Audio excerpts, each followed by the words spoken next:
You're listening to Bowie Baysox Baseball. Our coverage of today's game will start soon.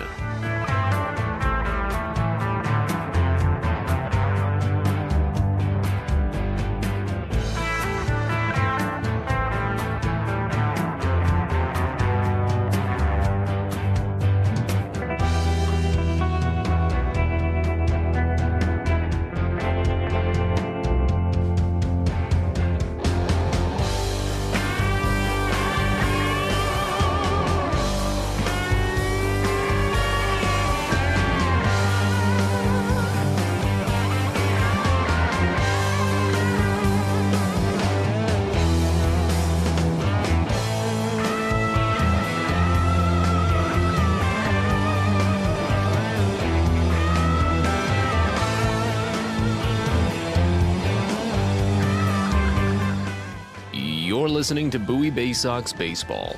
Our coverage of today's game will start soon.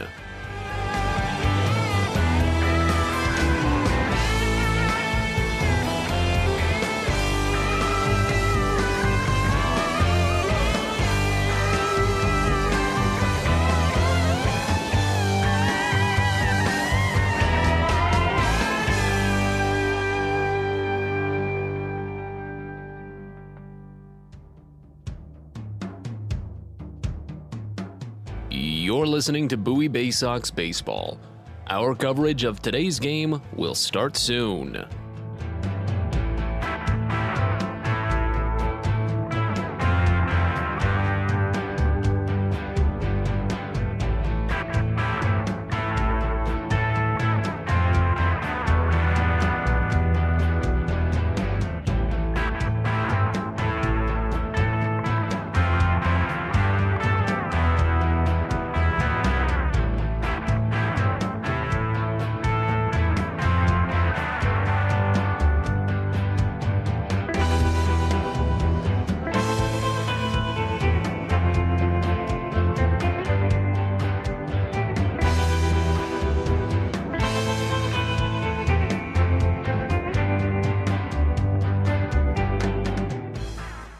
You're listening to Bowie Baysox Baseball. Our coverage of today's game will start soon.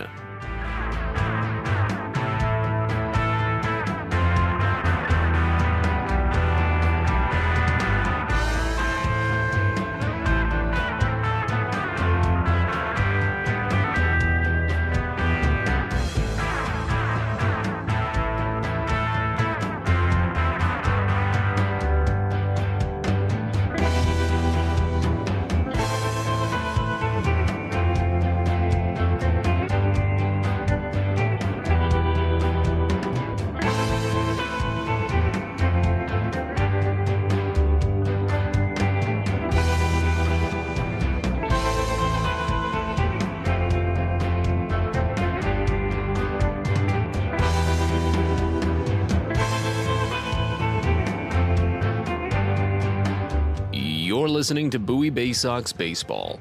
Our coverage of today's game will start soon.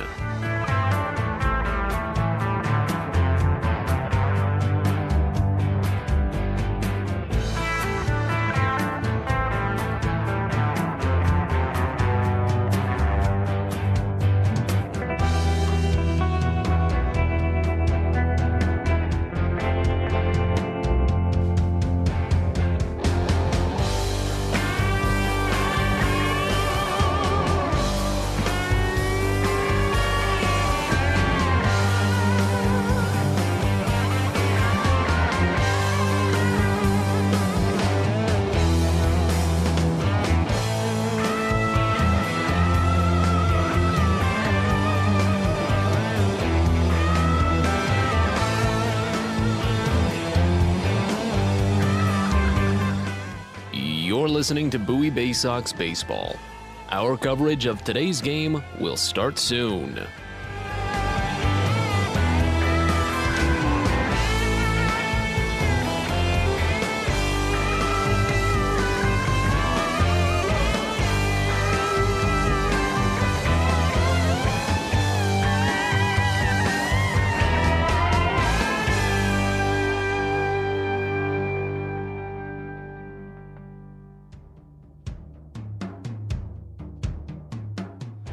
You're listening to Bowie Baysox Baseball.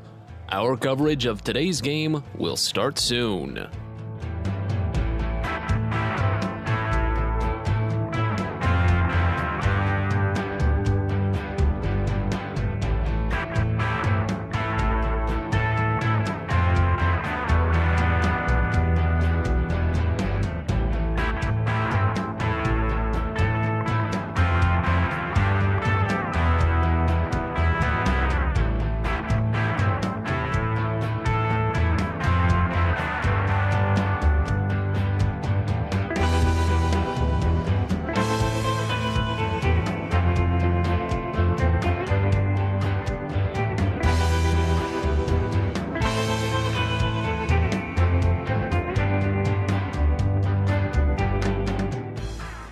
You're listening to Bowie Baysox Baseball.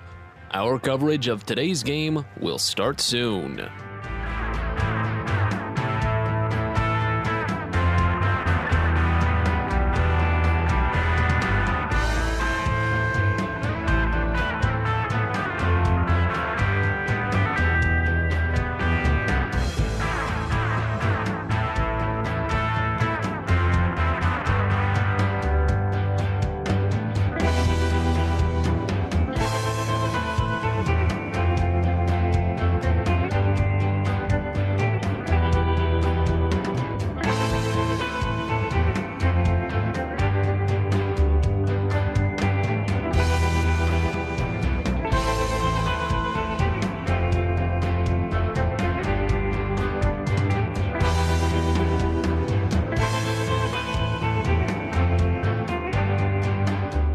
You're listening to Bowie Baysox Baseball.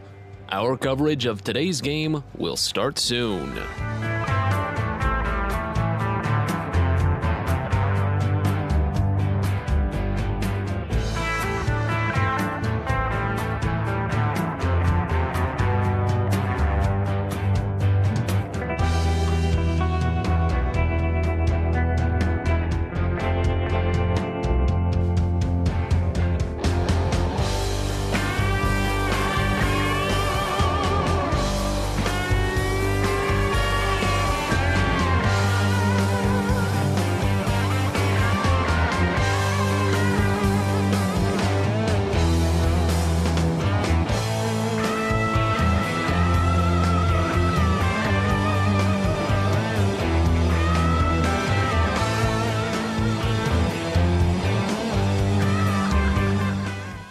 You're listening to Bowie Baysox Baseball. Our coverage of today's game will start soon.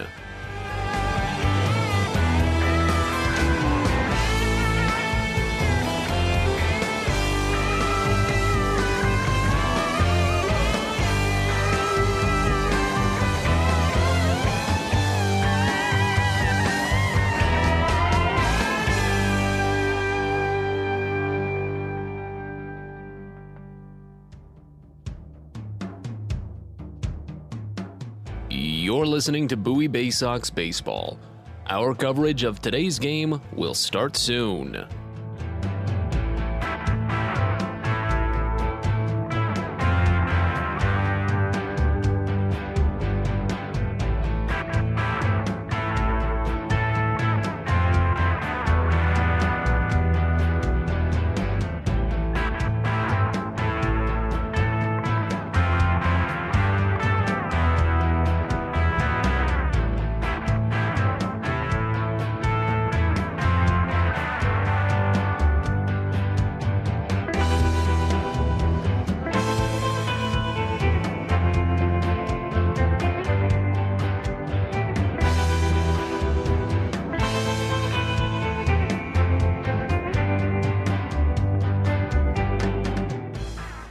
You're listening to Bowie Baysox Baseball.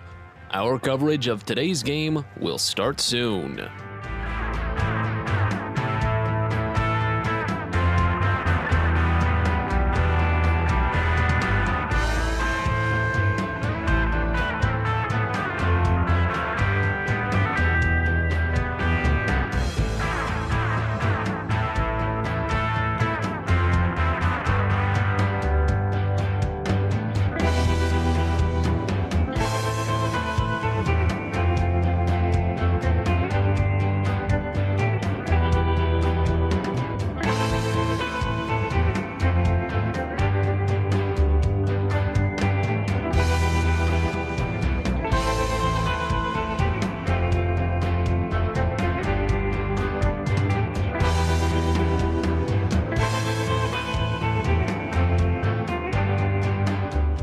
You're listening to Bowie Baysox Baseball.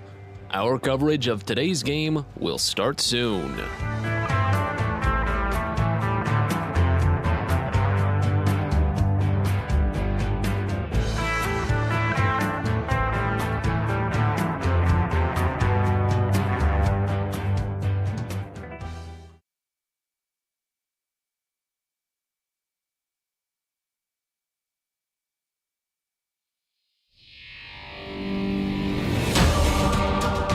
Welcome to Bowie Baysox Baseball.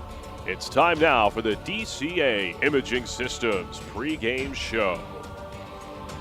It's the DCA Imaging Systems pregame show from Akron, Ohio. We're getting set for Game 4 in this 7-game series between the Akron Rubber Ducks and your Bowie Baysox. So glad you're with us. Matt Sabatis with you from Canal Park here in Akron. It was a thrilling game last night for the Bowie Baysox to come out on top of. Break that short little 2-game skid. Of course, it felt a lot longer considering both losses were walk-off losses with hits by the same batter for the win in both games. But that's past Bowie now. They've got the big win, and they've so far at this point now secured a winning road trip. Of the 13 games played, scheduled on this road trip at least, Bowie has won 7 of them with still 4 left to play. So Bowie has a big chance to still dominate the remainder of this trip and maybe go on a big run to end it before they head into a 2-week homestand against Somerset and Altoona. But Bowie needs to keep winning because the fact of the matter is, Erie isn't going to stop winning. The second-place Seawolves have been hot on the heels of Bowie over the last few days. Erie is still on a 4-game winning streak and only 1 game back of Bowie in the Southwest Division. We can discuss the numbers a little bit in a second, but let's finish wrapping up how last night's game went for Bowie. They put on a run in the 3rd inning on an RBI ground out, and then another in the 4th on an RBI single by Cody Roberts and a passed ball. Eventually, Bowie got an insurance run in the 7th inning after getting another leadoff runner on base and eventually replacing him at 3rd with a fielder's choice and a wild pitch. It was a very funky 7th inning, but Bowie finally got it across. Brennan Hanafy nearly turned in 5 innings. He missed out on 5 innings by an error.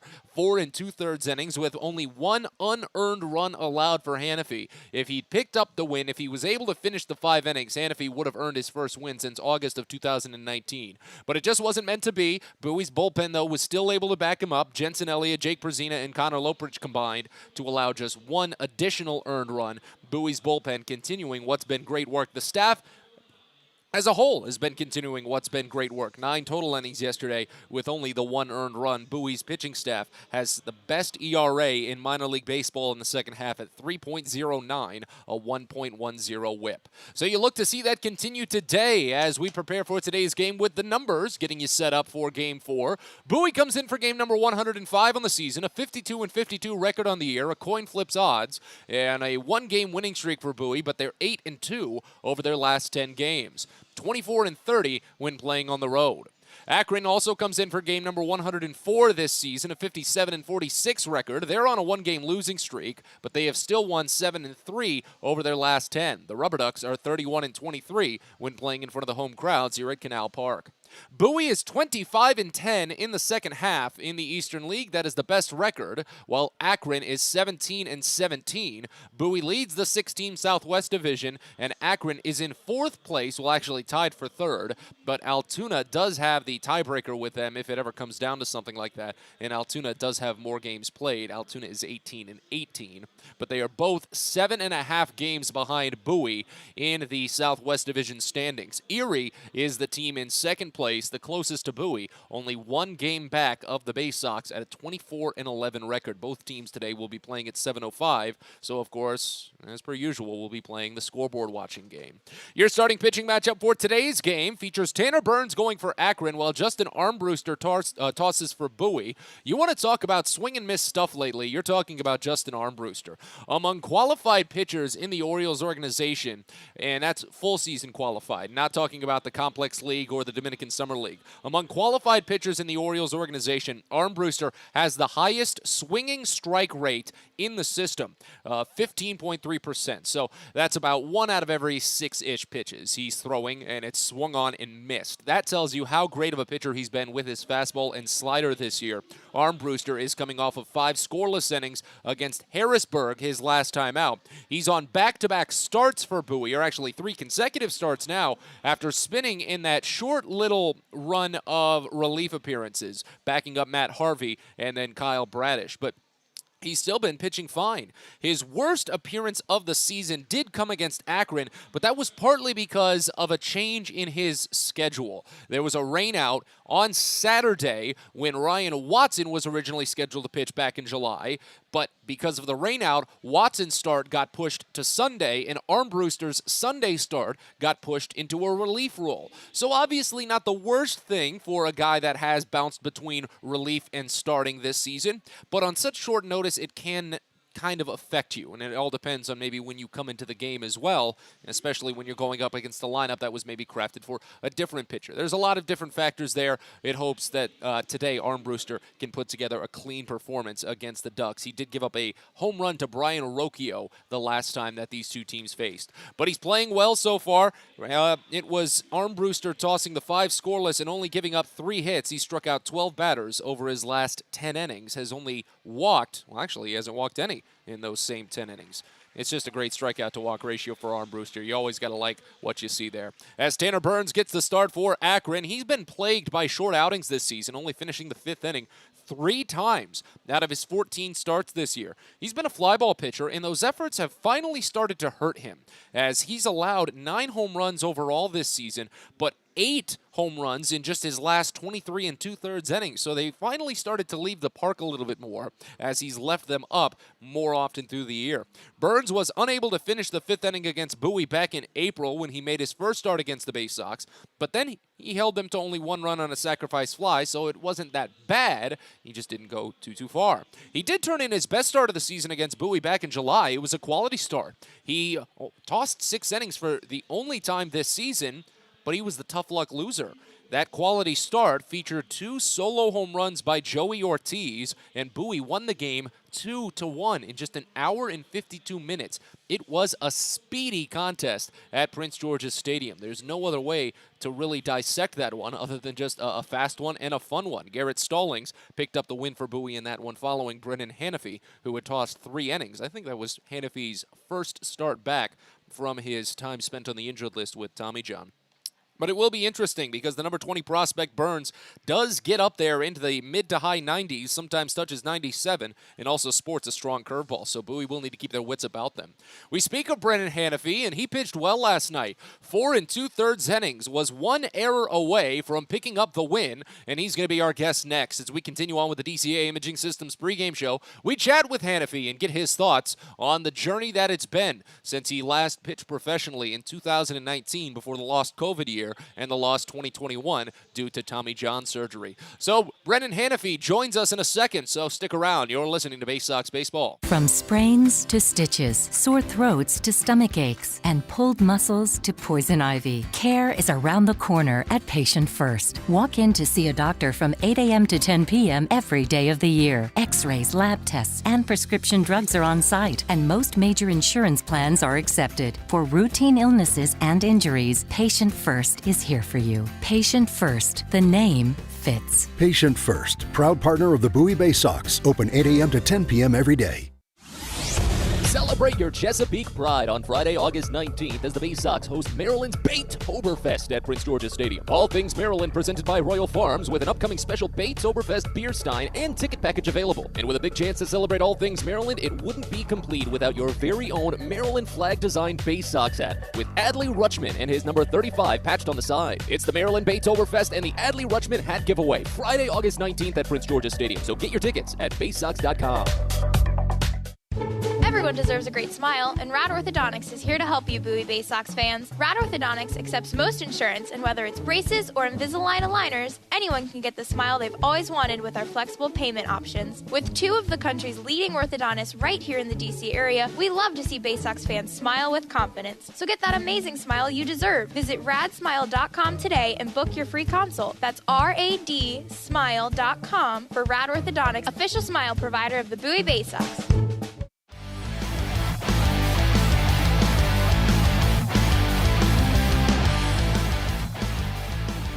Checking back in on the DCA Imaging Systems pre-game show as we prepare for Game 4 in this 7-game series between Bowie and Akron. It's been a long road trip, and we're checking in with yesterday's starting pitcher Brendan Hanafy. Tossed 4 2/3 strong ball yesterday. Longest outing of the season. Just overall, how did it feel? Felt good, man. I feel like I've been doing some good things. Just haven't really been able to put it all together. I don't think I still put it all together last night, but I was able to give us a decent effort and, give us a chance to win. Would have liked to have gotten that last out in the 5th, but you know what? The pitch count and all that, I get all of that. It's health concern, but yeah, it felt good last night and finally good to have some success. What was there a pitch specifically you felt was working best for you last night for a good quick out maybe? My sinker early in the count, the guys were aggressive, so just tried to get strike 1 and kind of hope they hit a ground ball to somebody. Also able to get the changeup going last night, which helps just, control that throttle a little bit, forward and back, get them off balance. Garrett Stallings had a lot of success with that the night before, so, I kind of used what he did and tried to build on that. It happened in back-to-back innings there. The first pitch he threw of an inning was a ground out right to Ortiz. Was that the sinker both times? I believe so, yes. Yep.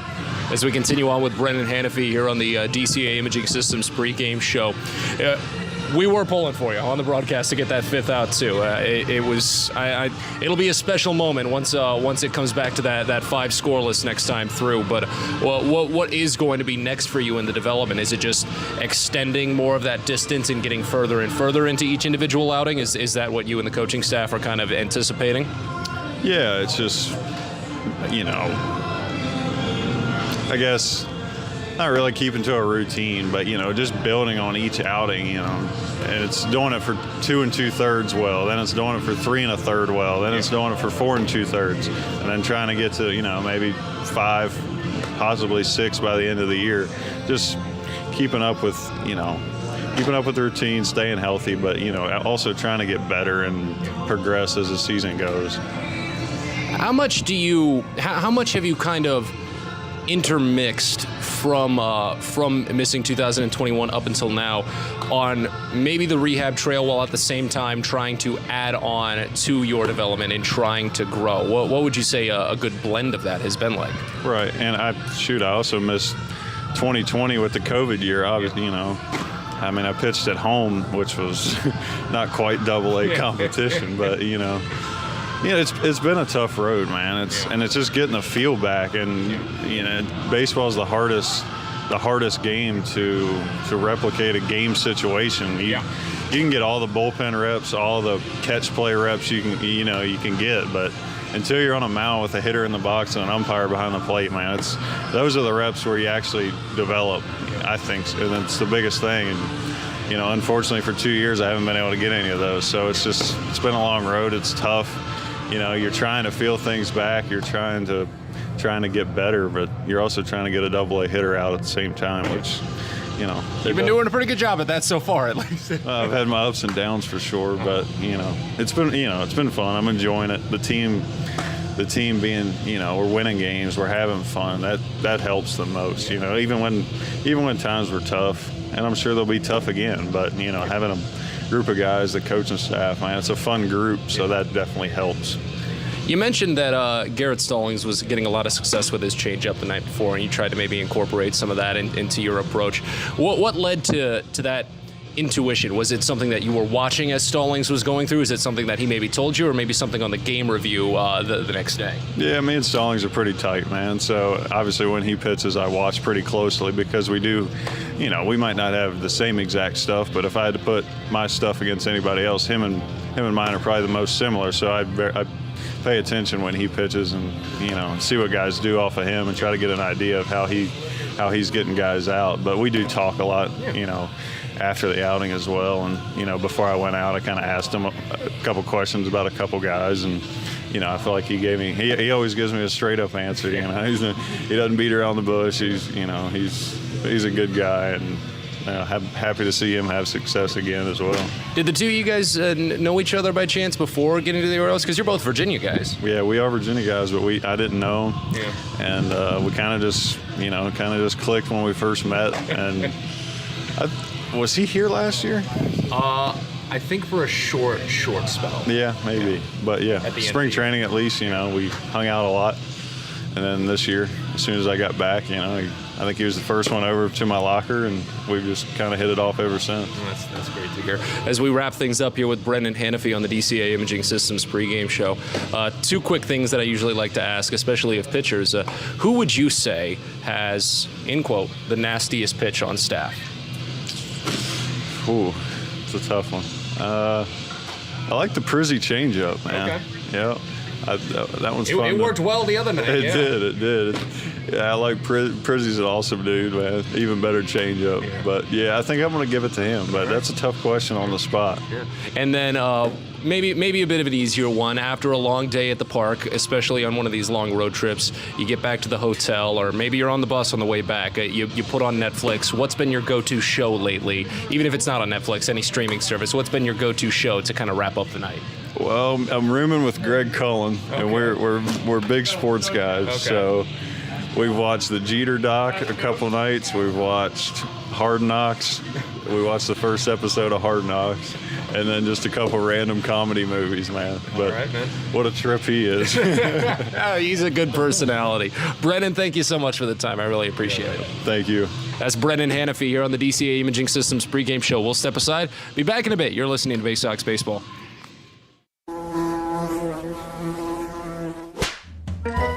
Now is proud to partner with the Bowie Baysox and provide their pest control services. For all your residential and commercial pest control needs, call Pest Now. For general pest control, termite control, mosquito control, and all other pest control services, call Pest Now. You can reach us at 301-231-8300 or visit us online at www.pestnow.com.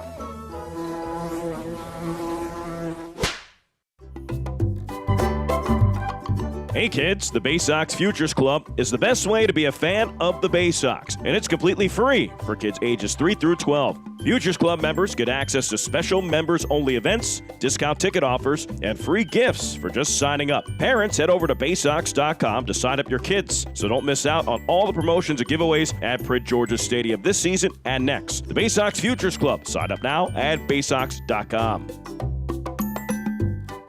Are you interested in beginning or expanding on a career in the pipe fitting, pipe welding, or HVAC service industry? Are you interested in a career path that will set you up for life without experiencing any college debt?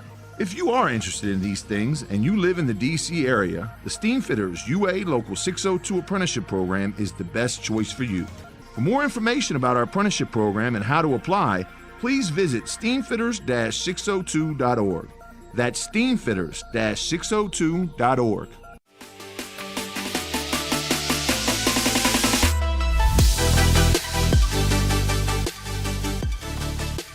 Well, we're back to Canal Park one final time here on the DCA Imaging Systems pregame show as we're getting ready for a very quick break. The Rubber Ducks have taken the field, as have the Baysox, and we're getting set for the national anthem. So we'll step aside. When we return, we've got first pitch and all the play-by-play. We're back after this. You're listening to Baysox Baseball. Fielder's Choice Flex Packs with the Bowie Baysox. The best value to see the best games at Prince George's Stadium. You could save up to 30% on your selected seat from day one and enjoy a number of exclusive member benefits, including flexible exchange options, discounts on suite rentals, special access to the Diamond View restaurant, and a free members collectible at your first home game of the year. Get your pack now by calling 301-464-4865 or heading online to baysox.com.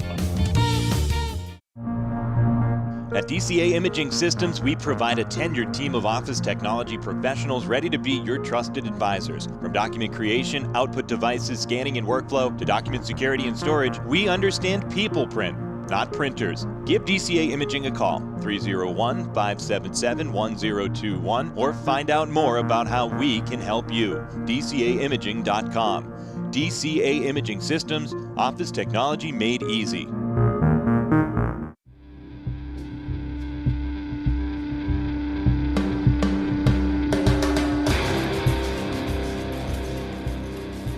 It's time for Bowie Baysox Baseball. The Baysox are the AA affiliate of the Baltimore Orioles. Coverage of the 2022 Bowie Baysox season is brought to you by Chesapeake Employers Insurance, DCA Imaging Systems, On the Green, Patient First, Royal Farms, Smile Doctors, and ZY Pyrotechnics. And now, live from the ballpark, it's time for Bowie Baysox Baseball. We're ready to go from Canal Park here in Akron. It's Game 4 of this 7-game series between the Akron Rubber Ducks and your Bowie Baysox. So glad you're with us. Matt Sabatis with you from Akron, Ohio. And as Tanner Burns warms on the mound for the Rubber Ducks, the starting lineup for the Baysox that he'll face looks like this. Leading off at second base, you've got Connor Norby, followed by Colton Cowser in center field batting second. Joey Ortiz is the shortstop. He's batting third. Hudson Haskin in right field bats fourth. Maverick Handley, the DH, will bat fifth. Kobe Mayo at third base bats sixth. Toby Welk at first base bats seventh. Cody Roberts in center field, or the catcher today, bats eighth. And Zach Watson in left field bats ninth. The Baysox are the AA affiliate of the Baltimore Orioles. They're managed by Kyle Moore, assisted by Brandon Becker, Josh Conway, Tim DeJohn, Billy Facto, and Chandler Geller. Calvin Christensen is the video coordinator. Lindsey Birchfield and Blake Wooten are the athletic trainers. Bowie is 52-52 on the season, 8-2 over their last 10, 24-30 on the road, and 25-10 here in the second half, the best record in the Eastern League. And again, the Bowie lineup features Norby, Cowser, Ortiz, Haskin, Handley, Mayo, Welk, Roberts, and Watson, all to face off against Tanner Burns on the mound. Canal Park here in Akron is 337 feet down the line to right field, 331 feet down the line to left field, 400 feet to the deepest part of straightaway center with a small crook in toward right center.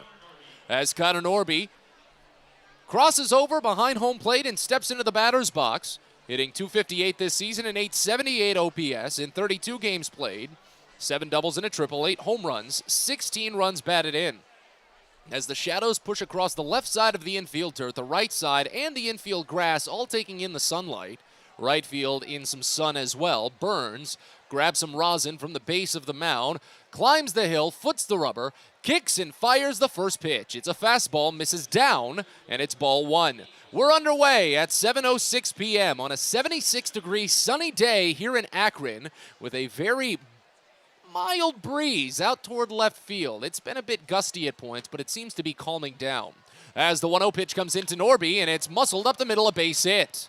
Splits toward the gap, but it rolls slowly on the grass, and Norby will jog easily for a single. Stops there, but he opens up with a knock, and Bowie is on the board to open it up. Well, on the hit column, not the scoreboard specifically, but Norby will gladly take it. He's got hits now in 3 of his last 4 games for the Baysox. As Colton Cowser steps in, he had the day off yesterday. Hitting .347 this season for Bowie, a .1096 OPS in 33 games played. First pitch, Cowser watches up and away, and the count starts out at 1-0. 8 doubles, no triples for Cowser, 8 home runs, 24 runs batted in. As Burns sets out of the stretch, first base side of the rubber. Fires the next to Cowser. Left-hander watches wide, and the count goes to 2 balls and no strikes. So the only pitch in the zone so far for Burns was served into center field for a base hit. As Bowie is trying to make it back-to-back wins after holding on for a 4-2 W last night. 2-0, up and away, 3-0. The wind is bristling on the back of the jersey for Burns. Even from up here at our broadcast location, you can just watch the ripples of it up against the sunlight and the shade that is pushing across the mound. 3 balls and no strikes on Cowser. Does he have the green light? He does. A curveball is swung on and missed down, and it's 3 balls and 1 strike.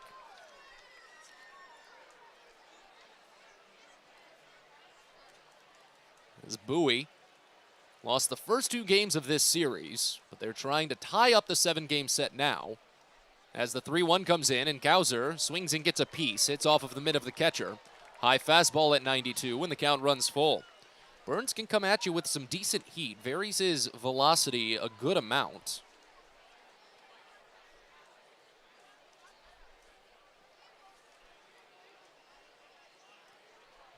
But he's set it full now here on Cowser. And he tries a pickoff throw to first before going anywhere else. It's very late, and we'll wait on the full count offering. Burns this season on full counts as opponents just 3 for 19, but he's walked 12 batters and only struck out 11. He sets at the chin, stares blankly at third, now looks in. 3-2, Norby takes off. It's away for ball 4.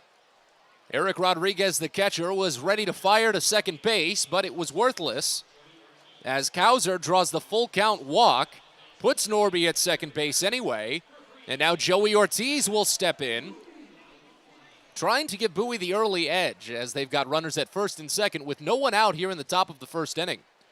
Ortiz is riding an 18-game hit streak, tied for the longest in the Eastern League this season. As Burns fires in the first and Ortiz hacks at it, flies it out to right field.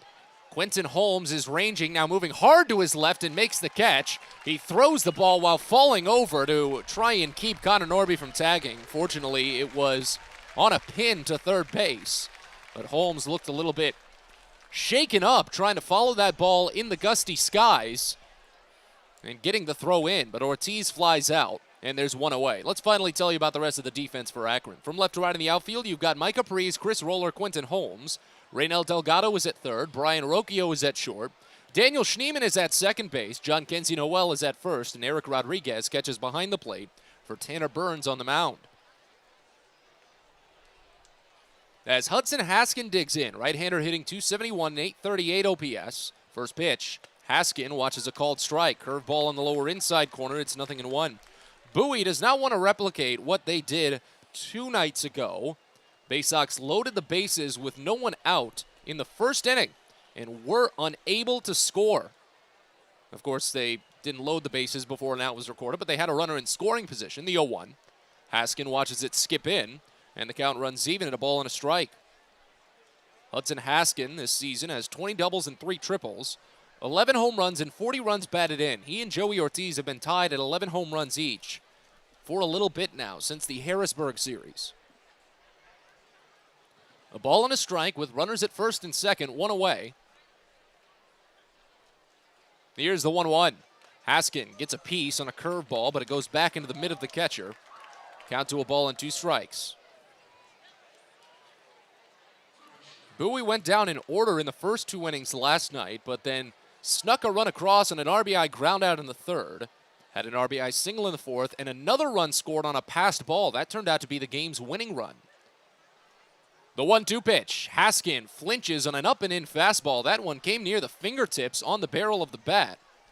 Well, not the barrel, the handle. There's only 2 halves of the bat, and I got it wrong.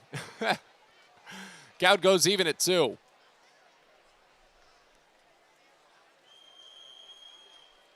As Burns sets, Shadows quickly pushing across the infield. A 2-2, swung on and missed for strike 3.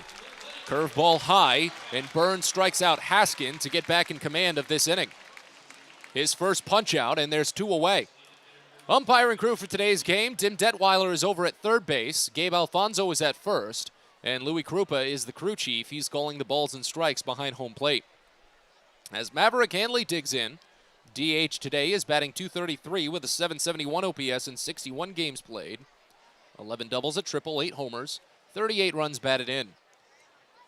First pitch, Hanley swings through a high fastball. It's 0-1. First inning has been big for Bowie a lot this season. As a team, they have an average well over 300. It's the only inning this year where their average is north of 300.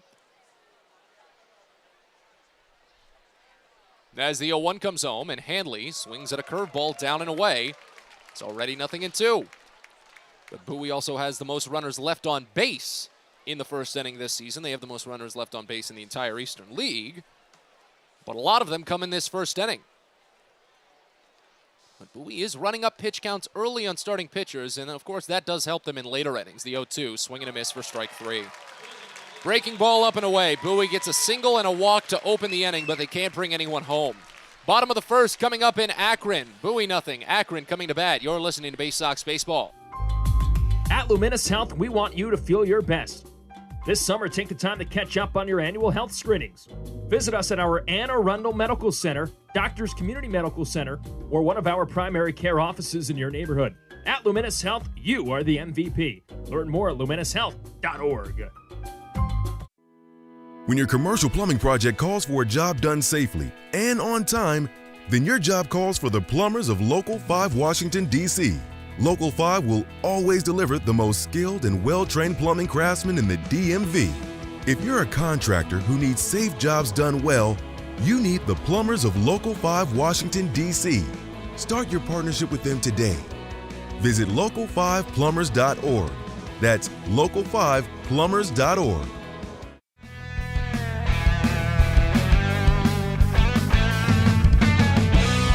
Well, the Bowie Baysox had an opportunity to strike in the first inning with first and second, no one out, but they come up empty. As we move to the bottom of the first, Justin Armbruster will try to keep it a scoreless game. As Armbruster warms on the mound for Bowie, the starting lineup for the Akron Rubber Ducks that he'll face looks like this. Leading off at, well, the DH is Jose Tena. You've got Brian Rocchio at shortstop, batting second. Mike Capriz is in left field. He's batting third. John Kenzie Noel is at first base, batting fourth. Daniel Schneemann at second base bats fifth. Chris Roller in center field sixth. Reynel Delgado at third base bats seventh. Eric Rodriguez, the catcher, bats eighth. And Quentin Holmes is in right field batting ninth. Akron is the AA affiliate of the Cleveland Guardians. They're managed by Ruglis Odor, assisted by Owen Dew, Junior Betances, Mike Mergenthaler, Juan De La Cruz, and Jacob Lagan is the athletic trainer. Akron is 57-46 on the season, a one-game losing streak, and 17-17 in the second half. Again, their lineup features Tena, Rocchio, Prees, Noel, Schneemann, Roller, Delgado, Rodriguez, Holmes, all to face off against Justin Armbruster on the mound.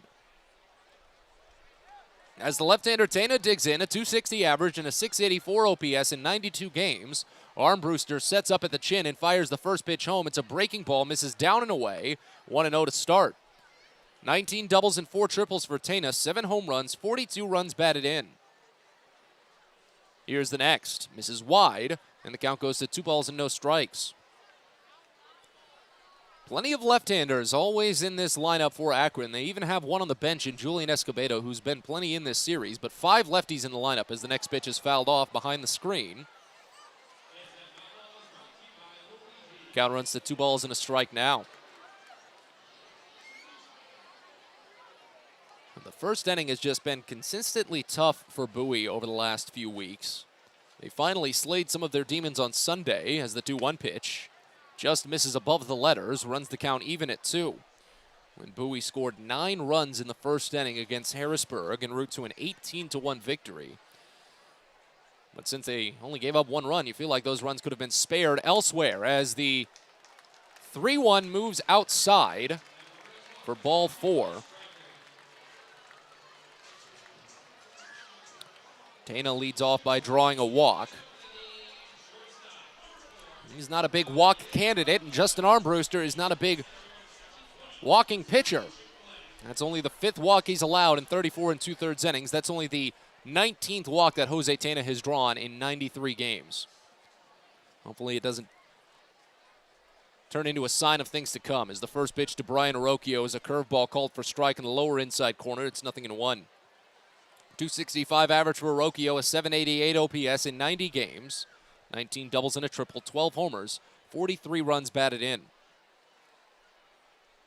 As the 0-1 misses wide, and the count runs even at a ball and a strike. Rocchio has hit into 9 double plays this season. Bowie has their main infield going, their main middle infield going, more specifically, as the 1-1 is popped foul behind home plate, 1-2. Cesar Prieto is getting the day off.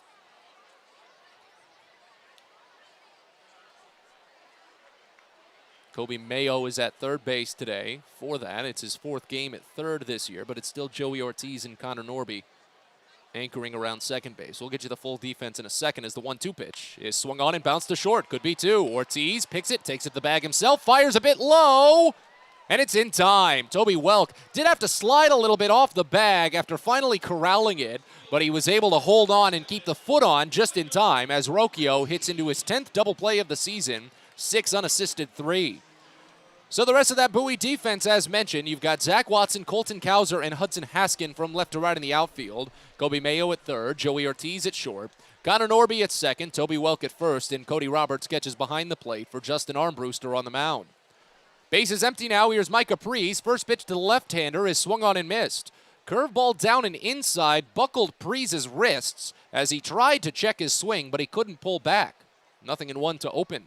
263 average and 848 OPS for Prees this season as he pops the next pitch foul. Out of play left side, count to 0-2. Bowie in their alternate orange uniforms today. The black block Bowie on the front side. Gray pants, black hat, orange brim. Akron is in a specialty jersey this evening, celebrating the Akron Children's Hospital with a live jersey auction going on. Proceeds donated to the hospital, of course. As the next pitch misses up and away, it's a hand-drawn design by a patient at the hospital with nice rainbows and hearts all around it as Prees spoils the next pitch foul left side. Count stays at a ball and 2 strikes. And it's a very lovely design, and it has the word mark Akron on the front side. As Armbruster sets at the chin. Another 1-2. Fouled off again left side, count remains. As we're scoreless here in the bottom of the first inning. Each side getting the leadoff batter on base. Bowie stranding 2 on base in the first. Akron hitting into a double play. And now it's bases empty, 2 outs. 1-2. Swing and a piece. Just a little piece in on the handle of the bat that trickled off of the hands of Prees. Rolled over foul. As that curveball looked like it was well sent for a swinging strike 3. But instead, it holds the count at a ball and 2 strikes, and now Armbruster will try again. Mild shift on for Prees here. As Armbruster sets. Another 1-2. This is high a fastball, 2 balls and 2 strikes. Justin Armbruster, 6'4", 230-pound, 23-year-old right-hander from Bellevue, Washington. 12th round draft selection in 2021 from the University of New Mexico. Fires the 2-2.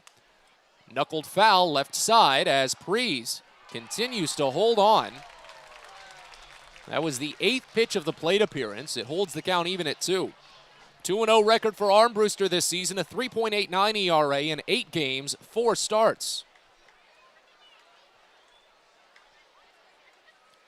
Holds set at the waist. Another 2-2. Popped him up, foul, third base side. Handley and Mayo sprinting, but they will both watch it touch down on the warning track. That one was a very low-hanging pop, probably only about 30 feet in the air. It came back down quickly.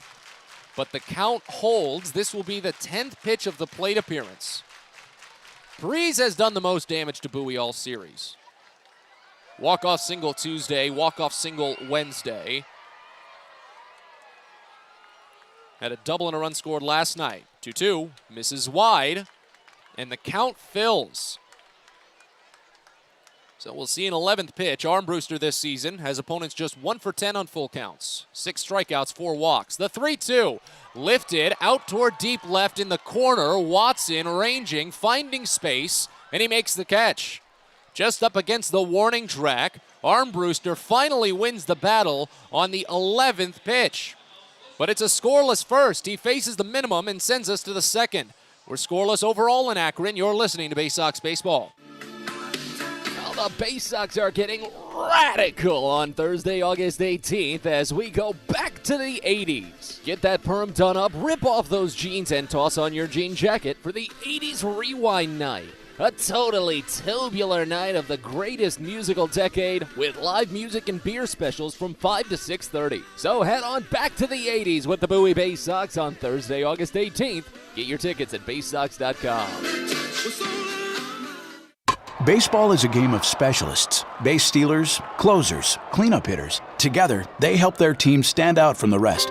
Specialists also help set Chesapeake Employers Insurance apart from other workers' compensation insurance companies. Our health services team includes orthopedic surgeons, nurse case managers, a physical therapist, and more, all to get your employee back to work, contain costs, and keep premiums down. That's teamwork. To learn more, connect with your agent or visit Chesapeake Employers at CEIWC.com.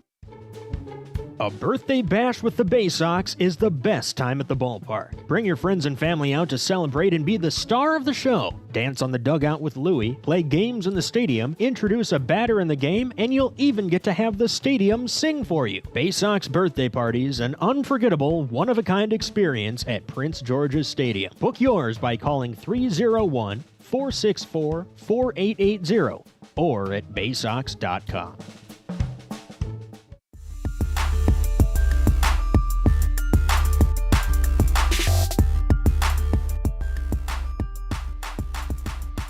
On to the second inning in Akron, a scoreless ball game between the Baysox and the Rubber Ducks. Matt Sabatis with you. As the bottom four in the Baysox lineup are set to bat. 6, 7, and 8 to open with Kobe Mayo, Toby Welk, and Cody Roberts. As Tanner Burns will get it going. Right-hander needed 17 pitches for a scoreless first. First pitch here to Mayo is called a strike on the outside edge. It's 0-1 to open. 158 average for Mayo and a 554 OPS just in 5 games. 1 home run, 3 runs batted in. That's his only extra base hit, the 0-1. Called a strike, a changeup at the letters, and it's 0-2. Mayo has 7 strikeouts, 2 walks. He's 1 for 7 in this series. Burns shakes off one as he holds set at the chin and fires the 0-2. It's sprayed up the middle and through for a base hit. Just hit off of the mound and skipped over second base. Mayo has hits in 4 of his last 5 games now for Bowie. That's one of the problems with the low sample size of an average like 158. He's still getting on base. Since it's only in 5 games, you don't notice it when you just look at that one individual number. But Mayo opens up with a single, second consecutive inning that the Baysox have started with a runner on base. And now here's Toby Welk. First pitch, Welk fouls it off behind the screen, 0-1 to start. 216 average for Welk, a 731 OPS in 14 games with Bowie. 2 doubles, no triples, 3 home runs, 10 runs batted in. He had a home run in the Harrisburg series. He's been walking at a decent clip too, has 2 this series. As the 0-1 comes home, and Welk knuckles it in the air to second. It's picked on the barrel by Daniel Schneemann. So a very soft pop out to second base. Kobe Mayo was initially sprinting out toward second, but fortunately, it hung up long enough that Mayo realized he needed a return or risk being doubled up. So 1 gone. Here's Cody Roberts. Roberts hitting .262, a 751 OPS in 56 games. 12 doubles, no triples, 6 home runs, 34 runs batted in. First pitch in, and Roberts flinches on a fastball up and inside. It's 1-0 to start. Bowie has been so good at getting that leadoff batter on base this season. They did it in 3 innings last night, and twice that runner came home to score, which is actually a bit of a rarity for Bowie. As the 1-0 is fouled off back to the screen. Count evens at a ball and a strike. I shouldn't say it's a rarity, but when you follow the path of Bowie and how they bat as the first batter of an inning, anyone, doesn't matter which inning, it has you scratching your head with how often Bowie gets on base, but how often they leave base runners on. As the 1-1 pitch is high, Roberts works ahead in the count now because Bowie leads the league in all 3 of the main slash lines. So batting average, on base percentage, and slugging percentage from the first batter of an inning. So a .270 average from the first batter of an inning and an overall OPS north of 700, north of 800, as the 2-1 is called a strike on the top half. It's 2-2. It's actually north of 850, just a little over 853, their OPS from the first batter of an inning. But Bowie also has the most runners left on base in the Eastern League this season. As the 2-2 is a pickoff, just late. Pretty close. John Kenzie Noel at first base was able to snap the tag in there, but Roberts, well, Mayo rather, slid in safely. We'll wait on the 2-2 to Roberts. And Bowie averages just a little under 7.5 runners left on base per game. 2-2 pitch. Roberts watches it bounce in, but pushed up the line by Eric Rodriguez. It hit off of his knee, and it went about 20 feet up the first base line, so Mayo wasn't too concerned about going anywhere else. But it does run the count full.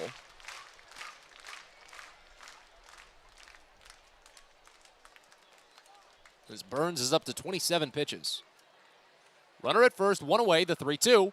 Popped up foul, right side, and this one will tail out. John Kenzie Noel doesn't even give it much of a thought.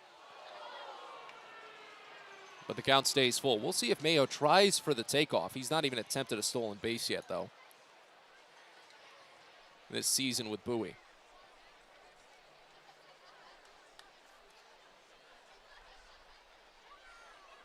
Burns out of the stretch, first base side, the 3-2. Checked on high, an appeal, he didn't go around. By the time the appeal actually got over there, Roberts was about halfway up the line. He was booking it when realizing that pitch came in high, but it's ball 4. And Roberts moves to first, Mayo to second, and now Zach Watson. The walks have been a bit interesting for Burns. A 2-3 record this season, a 3.36 ERA, in 14 games all starts. He's been plagued by short outings, only 56 in the third innings. He struck out 58 and walked 25 entering this game. First pitch to Zach Watson. Fouled off, back to the screen. He attacked an inside changeup. Nothing in one. 176 average for Watson this year, a 542 OPS in 73 games played. 7 doubles, 2 triples, 7 home runs, 20 runs batted in. But he's on a 4-game hitless skid right now, Watson. Needs a breakout hit, and with a runner at second and 1 out, this would be a good time for it. Watson is 0 for his last 15 with 6 strikeouts. The 0-1. Misses high. Count runs even at a ball and a strike. Burns has been a big fly ball pitcher this season as well. Ground ball to fly ball ratio of only about .75. But he mostly had it under control until about a month ago.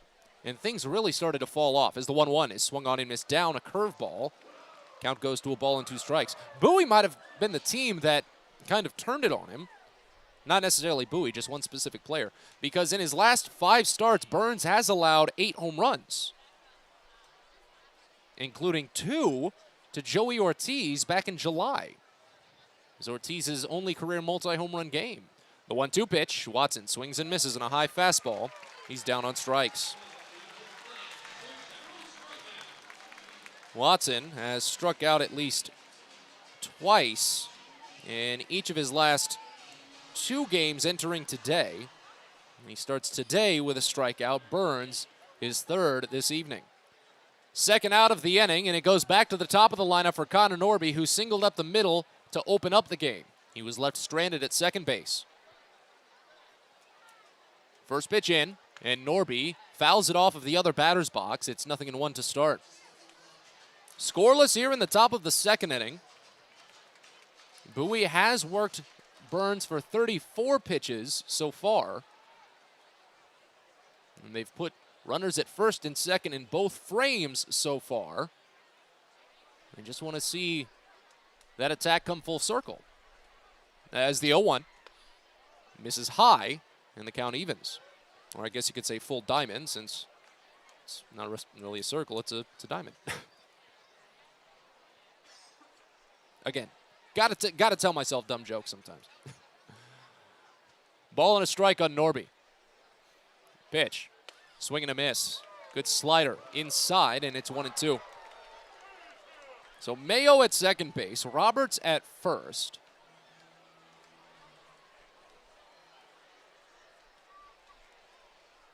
Nobody hasn't had too many opportunities with runners in scoring position. Here's a back pick to second, and they got him. Mayo caught by the shortstop, Rocchio, sneaking in, and he's picked off. 1-6. So for the second consecutive inning, Bowie gets 2 runners on, and they can't bring any home. We're on to the bottom of the second here in Akron, scoreless. You're listening to Baysox Baseball.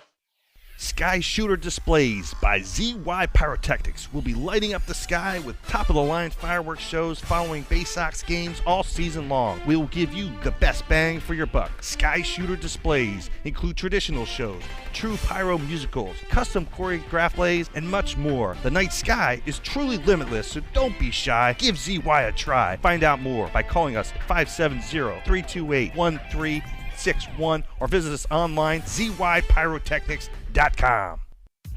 Get the best deals at Prince George's Stadium with weekly promotions all season. Tuesdays are Military Appreciation Night. Purchase a box seat at the ticket office with a proof of service and you'll only pay half price. Bring along your furry friend on Woof Wednesday, and it's the best happy hour around every Thursday from 5 to 6:30. $2 Bud and Bud Light drafts with other beer specials throughout the year, and live music to get your night started. It's always a great time at the ballpark, so get your tickets now at Baysox.com. On the Green Incorporated is your lawn care team, providing professional, organic-based lawn care programs for residential and commercial lawns. Our lawn care programs provide ballpark quality results. Each service is custom-tailored with guaranteed results for even the toughest lawns. On the Green also offers outdoor pest control services. Mosquitoes, ants, ticks, and more. Safely and effectively control insects and enjoy the outdoors this summer with On the Green Incorporated. Go to onthegreeninc.com.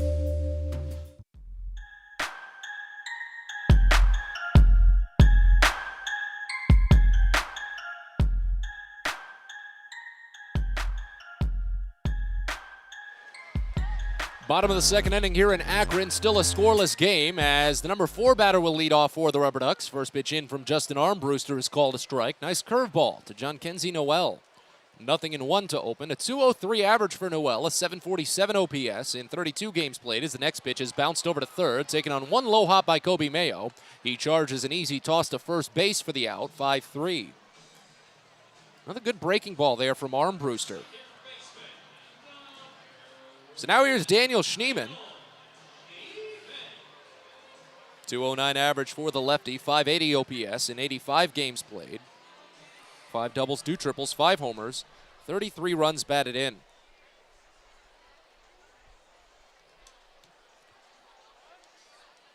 As Armbruster sets, fires the first, and it's called a strike on the outside edge, 0-1. Armbruster had a very efficient start against Harrisburg last week. Only 71 pitches for 5 scoreless innings. 6 strikeouts, no walks, only 3 hits. The 0-1 is lined out toward right center field. Haskin covers the ground and makes the catch mid-stride. This is a very peculiar ballpark when it comes to how its outfield plays. The grass is very heavy. The ball will slow down fast once it first touches down. The alleys are not that big, so I don't think we've seen any ball get past an outfielder this series. We've seen one ball go over an outfielder's head, but that's pretty much it. First pitch to Chris Roller is swung on and missed, down and away, 0-1. Roller hitting 205, a 630 OPS in 56 games. Yeah, John Kenzie Noel had a double yesterday that went over Greg Cullen's head in left field, but that's really the only time we've seen a ball get past an outfielder. As this next pitch is popped up to the right side, deep into shallow right field, the second baseman, Connor Norby, ranges out and makes the catch. What an efficient second inning for Justin Armbruster. Ground out and fly out and pop out. On to the third. Scoreless here in Akron. You're listening to Baysox Baseball. At DCA Imaging Systems, we provide a tenured team of office technology professionals ready to be your trusted advisors. From document creation, output devices, scanning and workflow, to document security and storage, we understand people print, not printers. Give DCA Imaging a call, 301-577-1021, or find out more about how we can help you. DCAimaging.com. DCA Imaging Systems, office technology made easy. It takes time to get rich, flavorful coffee beans from the lush mountain regions of Colombia and Brazil to Royal Farms. But less than a minute to get yourself a delicious hot cup of the finest and freshest coffee in the world. Because Royal Farms' new Swiss-made coffee machines grind those rich, flavorful coffee beans and brew them one magnificent cup at a time. It's why Royal Farms makes the freshest and best coffee in the world. Real fresh, real fast. Royal Farms. Get your gear and memorabilia from your favorite Baysox players and future stars of the Baltimore Orioles at the Tackle Box Team Store. Jerseys, hats, autographed bats and balls, all at great prices. Located right at the main gate at Prince George's Stadium and online at BaysoxShop.com, the Tackle Box is the only place to get the best Baysox gear for you and your favorite fan. It's the Tackle Box at Prince George's Stadium and at BaysoxShop.com.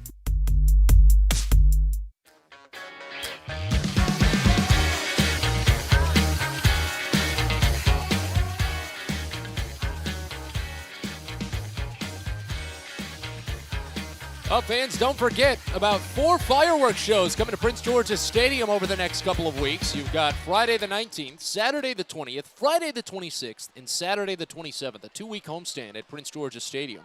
As we move on to the 3rd inning here in Akron, the first pitch to Connor Norby is called a strike on the bottom edge. It's 0-1. Get your tickets for that 2-week homestand at Baysox.com. As the 0-1 from Burns comes home, and it's swung on and lined into center field, another base hit. Norby 2 for 2 with a pair of singles up the gut. That would have been very helpful back in the 2nd inning when Norby was at the plate. He had a 1-ball-and-2-strike count when Kobe Mayo was picked off of second base. Now, a base hit like that probably wouldn't have scored Norby, but it would have loaded the bases for Colton Cowser, who's 3 for 6 with the bases loaded this season. Of course, you can think about hindsight. You can think about different permutations of situations and how they could have affected the flow of the game, but it's the 3rd consecutive inning that Bowie has led off with a base runner. First pitch to Colton Cowser is called a strike in the lower outside corner. It's 0-1. Bowie got runners in scoring position in the 1st and 2nd innings and did not score. Norby and Cowser both reached to open the 1st and were both left stranded. So we wait on the 0-1. Here it is. Called a strike on the upper outside corner as it goes to 0-2 on Cowser, who drew a walk on a full count back in the 1st inning. It was a fast 2nd inning for Justin Armbruster. Didn't give Tanner Burns any time to breathe. After Burns needed 19 pitches in the 2nd, Armbruster needed just 6. The 0-2 bounced to first, but it hit off of Cowser for a foul ball, a little bit off of his foot. That would have been a surefire double play as Jhonkensy Noel was right on it. He probably could have tagged Norby before stepping on first base to force out Cowser, but fortunately for Cowser, or maybe unfortunately, it hit off of him because he's still just kind of bending over his bat a little bit to stretch himself back out after hitting himself.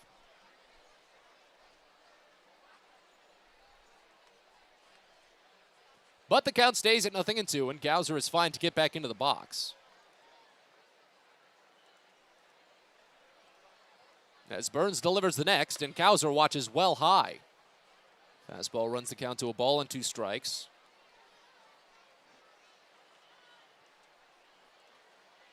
Wonder if they were seeing if Norby would take off there. Rodriguez has had 39 stolen bases attempted against him this season. He's only caught 7 potential steals.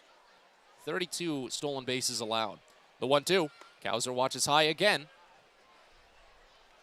And Norby is 4 for 4 this season on stolen bases. Bowie picked up a stolen base in the 4th inning yesterday when Hudson Haskin led off with a bunt single and immediately swiped second. But Bowie has the 2nd fewest stolen bases in minor league baseball. The 2-2. Sprayed foul the other way. Check that. It's the 2nd fewest in the league. The 4th fewest in all of minor league baseball. The Harrisburg Senators have the fewest in the minors. Bowie is at just 62. Harrisburg is at 58. Runner at first. No one out here in the top of the 3rd. Still a scoreless game. Pickoff throw to first. A bit high. No tag applied by Jhonkensy Noel as we wait on the next offering. Joey Ortiz is waiting on deck. Like to see him come up, maybe with an opportunity to drive someone in, and more so to extend his hitting streak as the 2-2 pitch misses up and away. Cowser starts behind 0-2, and then all of a sudden watches 3 straight fastballs miss way up there.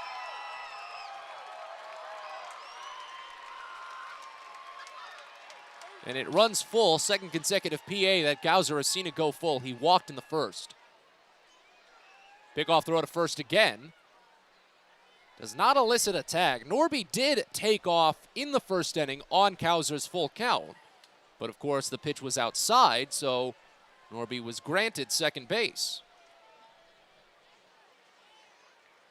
It's a short lead off of first. Let's see if he takes off. Stays put, 3-2, sprayed foul. Fastball up and away. And the count still holds full. But Bowie's doing their job again. That was the 8th pitch to Gauser. Burns is up to 46. He hasn't even recorded an out here in the third inning.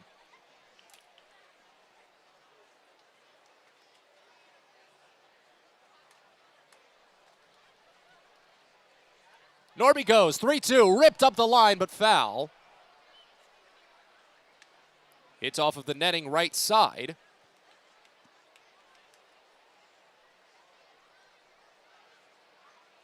Count stays full.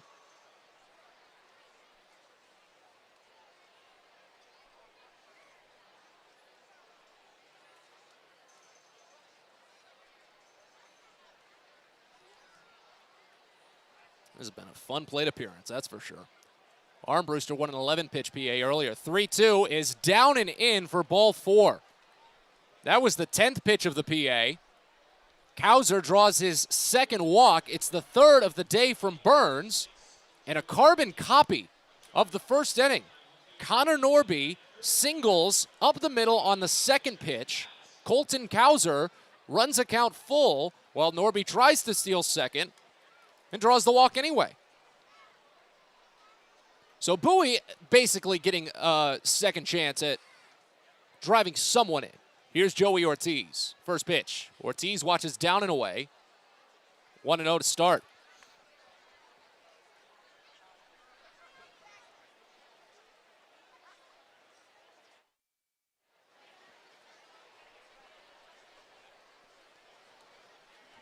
He flew out to right field on the first pitch back in the first inning.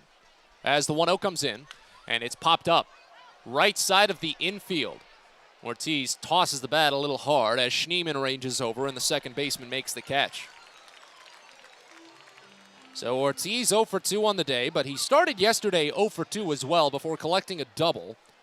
He extended his hit streak there. And he's still got plenty of time as well if he's picking up his second plate appearance in just the third inning. So now here's Hudson Haskin. Struck out swinging on a 2-2 offering back in the first inning.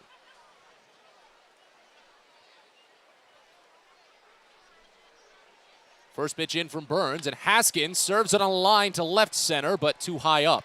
Chris Roller is there, and he makes the catch. So, while it's not necessarily been a full carbon copy of the first inning, the outcomes are still the same. Leadoff single and a walk. And now 2 quick outs. So Maverick Handley will try to change things. He struck out swinging on 3 pitches back in the first inning, stranding the 2 runners on base. As we're still scoreless here in the top of the third. 3 hits for Bowie, no hits for Akron. First pitch. Handley watches down and away, and it scoots between the legs of Rodriguez. The runners will advance.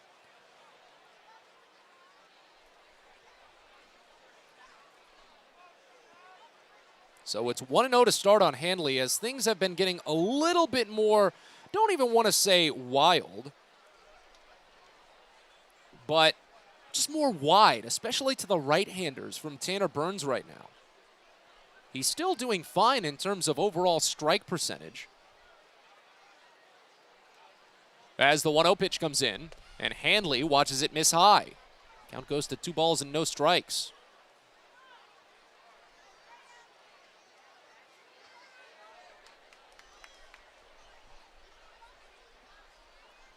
Second and third, 2 away.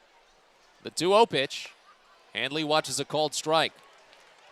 Hitters count, and a changeup just hit the top half of the zone.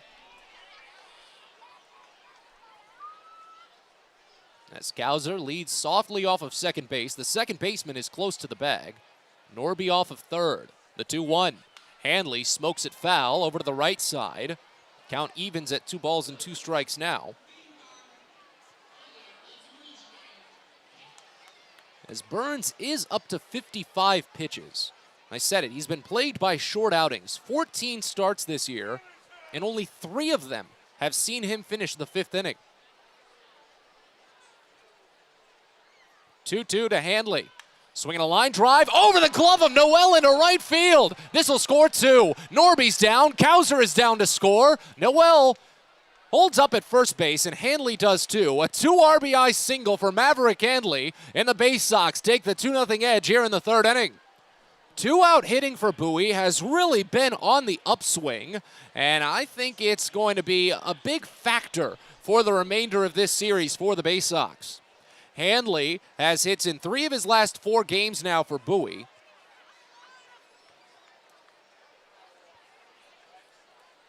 And he's up to 40 RBI on the season. As Kobe Mayo digs in. And the first pitch home is a called strike, lower outside corner. 0-1 to start. So Bowie does get their redemption. After missing out on 2 early base runners in the 1st inning, they capitalize with 2 outs here in the 3rd. Next pitch, swinging a piece. Mayo put a lot of juice into that curveball down and away and only got a little bit of it on the end of the bat as it goes back to the screen.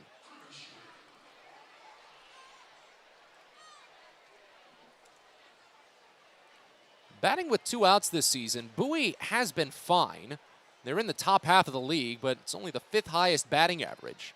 The 0-2, called strike 3 on the outside edge. That's a great slider there from Tanner Burns. Ends the inning. His 4th strikeout, strands a runner on base, but not before Bowie capitalizes.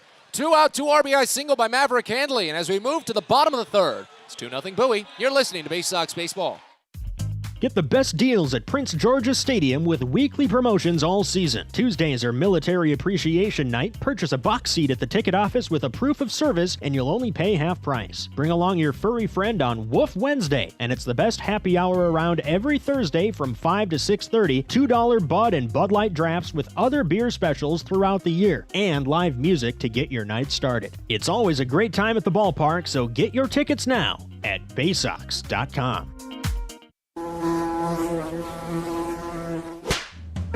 Pest Now is proud to partner with the Bowie Baysox and provide their pest control services. For all your residential and commercial pest control needs, call Pest Now. For general pest control, termite control, mosquito control, and all other pest control services, call Pest Now. You can reach us at 301-231-8300 or visit us online at www.pestnow.com. The Baysox are calling all deadheads to make their way out to Prince George's Stadium on Friday, August 26th for Grateful Dead Night. With special themes and music all night throughout the game, it'll culminate in a Grateful Dead-themed fireworks show to cap the evening. Fans who purchase a special package ticket will receive a limited edition Baysox Grateful Dead t-shirt collaboration and a ticket to the game, so be sure to get there. Friday, August 26th, it's Grateful Dead Night at the ballpark. Find out more at Baysox.com.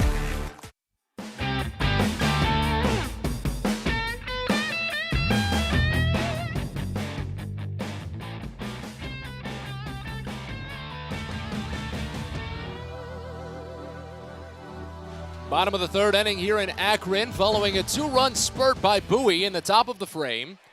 Justin Armbruster is back to work after a 6-pitch second, and the first pitch is a swinging strike, and the bat goes flying. Reynel Delgado is going to need some bandages for his bruised ego to go along with the pine tar, because that went sailing into the netting above the Baysox bullpen or the Baysox dugout rather, before finally coming back down amidst a scattering of bodies on the rubber floor in the dugout. That drew the oohs and ahs of the crowd, but my goodness, that is probably one of the highest helicoptering bats I have seen in quite some time.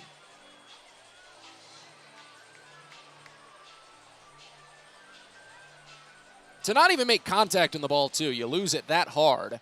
Oh, goodness. Poor Delgado.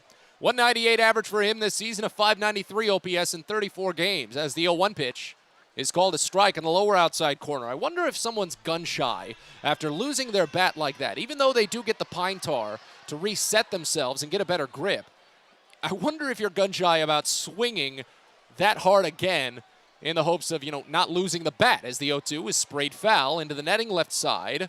Count remains. 2 doubles and a triple for Delgado this season. 2 home runs, 10 runs batted in.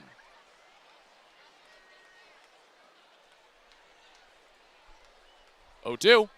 Swinging a flare out to center field. Right on a nose, though, to Colton Cowser. He held on it for a brief moment before stepping back and then back in.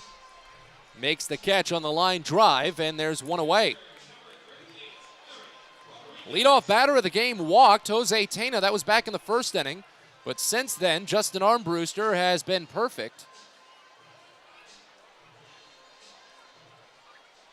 Thanks in part to a double play as well. He's not allowed a base runner. Hasn't struck anyone out yet, but he's still doing fine. Very efficient work as the first pitch to Eric Rodriguez is called a strike. Slider hits the outside corner. It's 0-1. 200 average for Rodriguez, a 574 OPS in 40 games. 6 doubles, no triples, 2 homers, 11 runs batted in. Next pitch. Curveball called for strike on the lower outside corner. Run the count to 0-2. So already some strong starts here in this third inning for Armbruster. He's not backing down, aggressive in his approach to the zone. The 0-2 pitch. Misses up and away, and the count goes to a ball and 2 strikes. And you can see why he'd offer up a pitch like that, because after starting out 0-2 on Delgado, Delgado was able to foul off a couple. Armbruster trying to get the swing and miss stuff. As the 1-2 pitch is swung on and missed for strike 3. High fastball from Armbruster. Finally his first strikeout. Comes at a good time here in the third inning. 2 gone. Well, you say swing and miss stuff, and if you're talking about that with anyone on roster right now, it's got to be Justin Armbruster. Because obviously now 39 strikeouts compared to 5 walks when you factor in today's numbers. The first pitch to Quentin Holmes is swung on and pounced on back to the mound. Speared by Armbruster and sent over to first base in time. Very quick 1-3 put out there. I was just going to say Armbruster has one of the highest swinging strike rates in the Orioles organization. We can talk numbers later. But as we move to the fourth, Bowie leads 2-0. You're listening to Baysox Baseball. On the Green Incorporated is your lawn care team, providing professional organic-based lawn care programs for residential and commercial lawns. Our lawn care programs provide ballpark quality results. Each service is custom tailored with guaranteed results for even the toughest lawns. On the Green also offers outdoor pest control services. Mosquitoes, ants, ticks, and more. Safely and effectively control insects and enjoy the outdoors this summer with On the Green Incorporated. Go to onthegreeninc.com. Baseball is a game of specialists. Base stealers, closers, cleanup hitters. Together, they help their team stand out from the rest. Specialists also help set Chesapeake Employers Insurance apart from other workers' compensation insurance companies. Our health services team includes orthopedic surgeons, nurse case managers, a physical therapist, and more, all to get your employee back to work, contain costs, and keep premiums down. That's teamwork. To learn more, connect with your agent or visit Chesapeake Employers at CEIWC.com. The best way to take in a Baysox game is with a group outing at Prince George's Stadium. Everything from entertaining clients to birthday parties and even fundraising opportunities for your team, the Baysox offer plenty of options for your group at unbeatable rates, with plenty of options on suites, seats, and decks around the ballpark. Your group can eat their fill and have an unforgettable time. Find out more and schedule your group outing by calling 301-464-4880 or going to Baysox.com.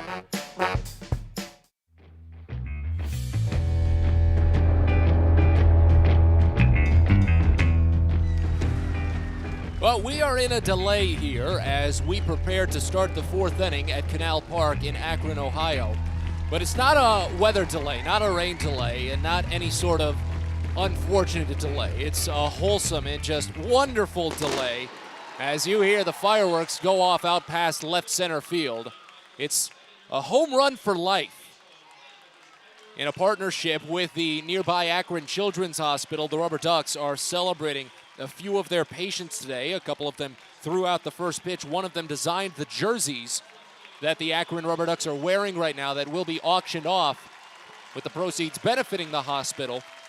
And they've brought 2 young children out to take on the actual Home Run for Life home run jog. So both dugouts and both bullpens have cleared out and lined themselves up on the foul lines.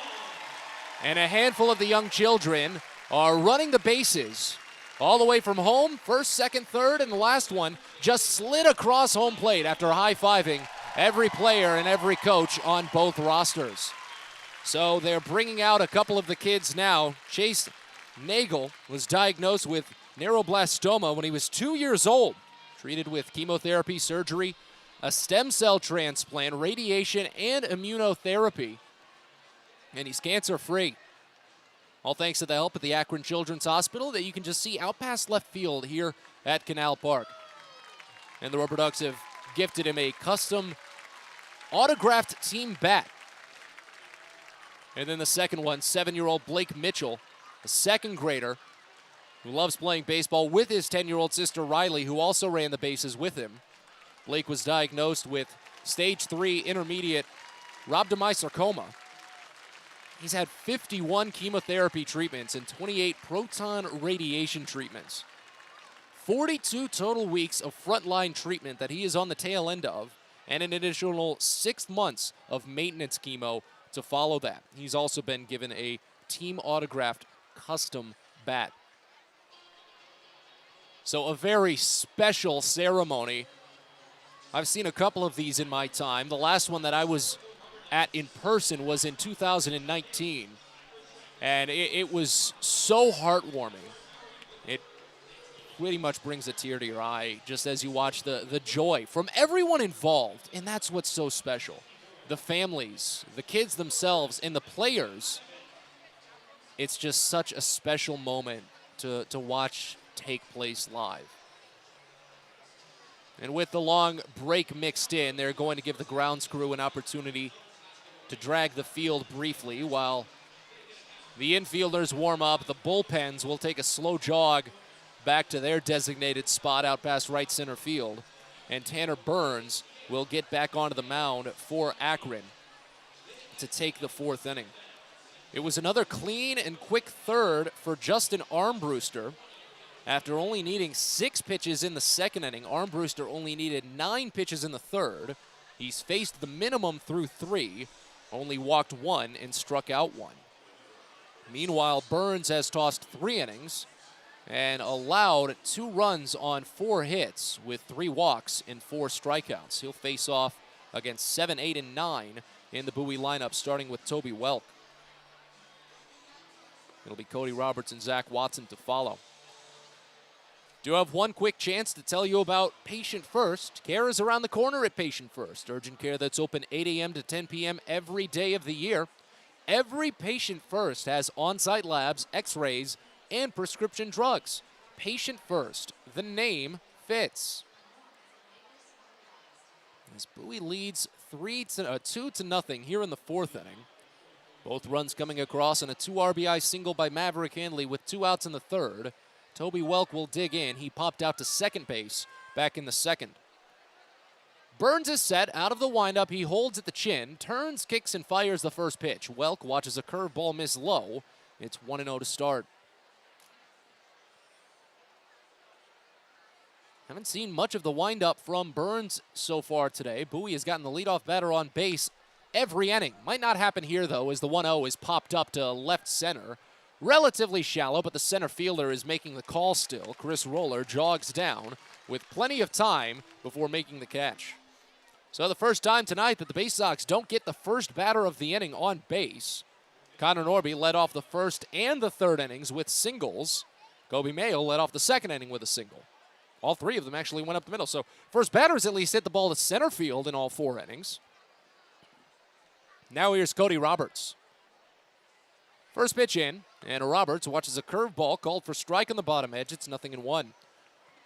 Roberts fell behind 0-2 to start the plate appearance in the 2nd inning before drawing the walk when he was left stranded at first base.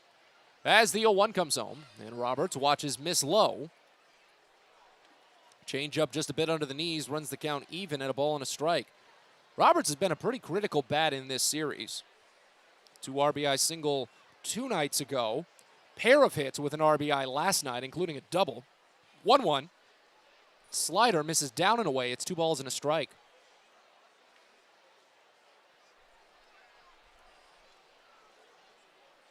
And Roberts wasn't in the game back on Tuesday when Bowie suffered their first of 2 walk-off losses. Here's the 2-1. Misses down again. Breaking ball from Burns as the count goes to 3-1. Well, Burns is an Alabama native. He actually pitched for 3 years with Bowie starter Ryan Watson. They both went to Auburn as the 3-1 is bounced foul, third base side. Count runs full here on Roberts. Now, Burns was the Friday starter his freshman year, then the Saturday starter, while Watson stayed in the bullpen in his career. But their trajectory and their growth, very, very similar, while at the same time, Watson has been putting in the better numbers this season at the same level. Here's the 3-2 pitch. Misses high, ball 4. Burns was off of the mound expecting the little strikeout strut there before finally realizing that it was called ball high. Roberts draws the walk. It's the second walk he's drawn, 4th overall for Bowie. As a matter of fact, the only walks are to just 2 batters. Colton Cowser and Cody Roberts have them both. It's tied for a career high 4 walks for Burns. He's walked 4 batters in a handful of starts this season, but never 5. As Zach Watson steps in, Akron gets a right-hander loosening in the bullpen. First pitch, Watson squares and bunts a beauty to third. Gloved by Delgado, sent to first, and it's between the legs of Noel. Roberts goes to third base. That's new. Haven't seen Zach Watson try that too often this season. Looks to be they've already given him a base. No, they've not given him a base hit just yet. They're waiting to see. It's at least an error that allowed Roberts to advance, but is it going to be a bunt single for Watson? No, it's just going to be a straight-up error. I think it's a missed catch error. At least that's my assumption on it. But Roberts is now to third base with 1 out. And Watson is aboard on the error. It goes back to the top of the lineup with Connor Norby. First pitch. Norby watches curveball miss low. It's 1-0 to start.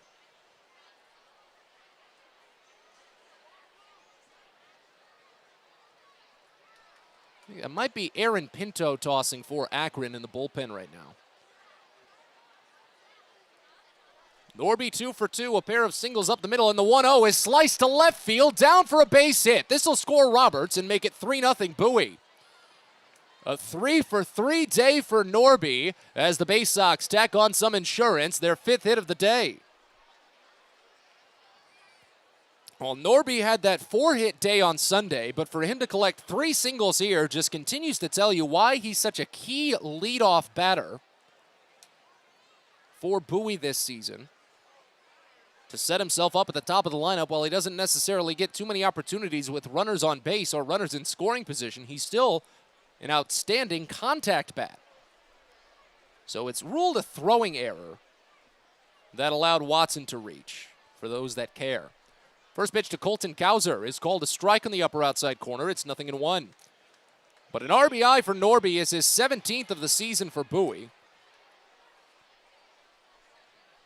And of course, Watson moves to second base on the base hit. Cowser has walked twice today. Full counts in both opportunities. The 0-1 misses down. A ball and a strike now. As Burns is at 72 pitches.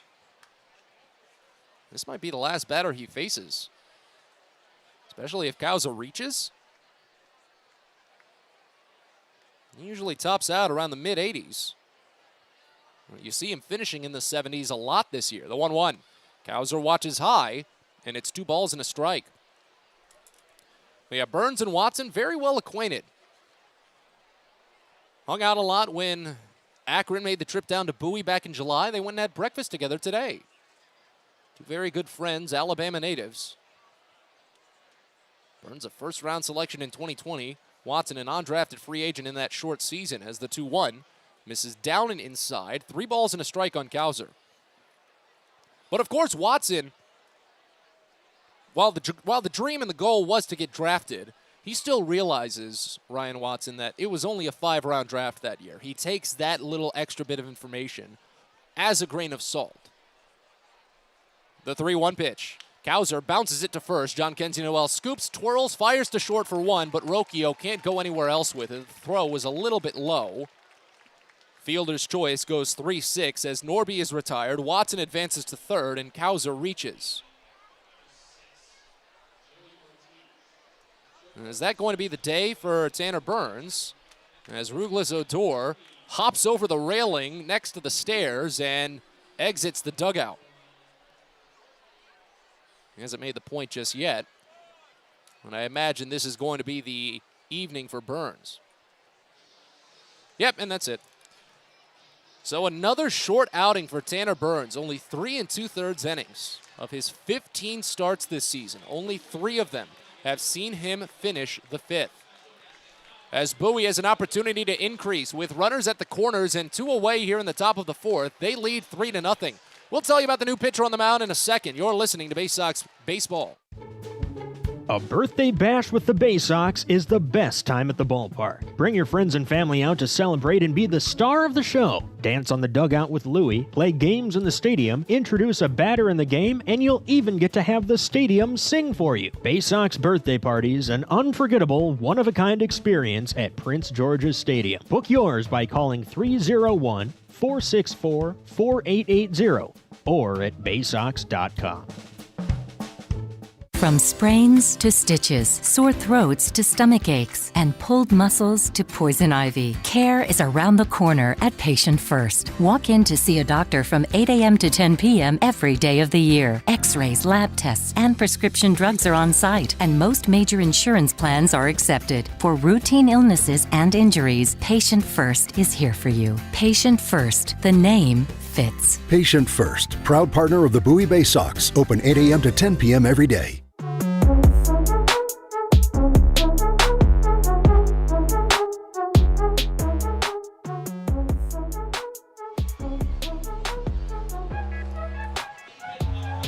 Well, we bring you back into Canal Park as we continue with the top of the 4th inning. Bowie making it a 3-0 advantage, seeing if they can add on a little bit more as they have runners at the corners with 2 away. Akron making their first pitching change of the night. The Rubber Ducks have not had long starts in this series. The longest that any of their starting pitchers have gone was Thomas Ponticelli's 4 innings yesterday when Bowie still scored 3 runs against him. Tanner Burns finishes with 3 2/3 innings, 5 hits. Currently 3 runs all earned. Could go up to 5. He struck out 4 and walked 4. 4 walks tied a career high. As Aaron Pinto will step in to face off against Joey Ortiz. 0 for 2 day for Ortiz. Needs a base hit to extend his hitting streak to 19 consecutive games. First pitch. Breaking ball called a strike on the bottom edge. It's 0-1.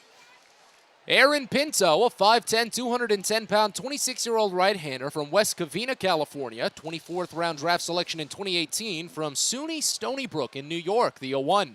Ortiz lifts it foul, shallow right side. Noel ranges, but it'll get out of play. First baseman thought at first he might have had a play on it, but the count goes to 0-2.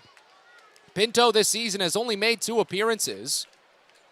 Started the year with AAA Columbus, and this is his 2nd appearance this series. He gave up an RBI single in the 7th inning on Tuesday to Joey Ortiz.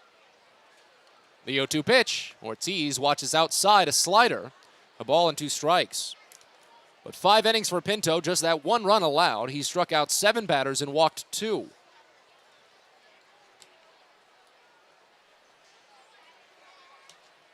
One-two pitch. Ortiz takes a half swing and a breaking ball down and away. No appeal on it. He pulled back in time. As the count goes even at 2, Eric Rodriguez was more concerned about getting in front of the slider. That was getting a little bit outside of his reach.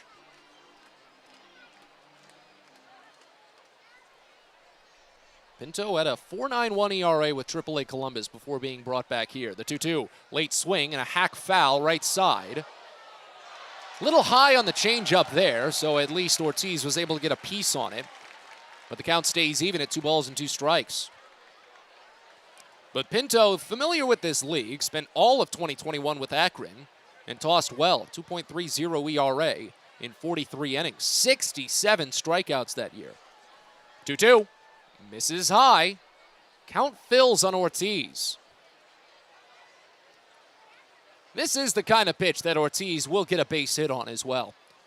His average on full counts has been a little bit better this season.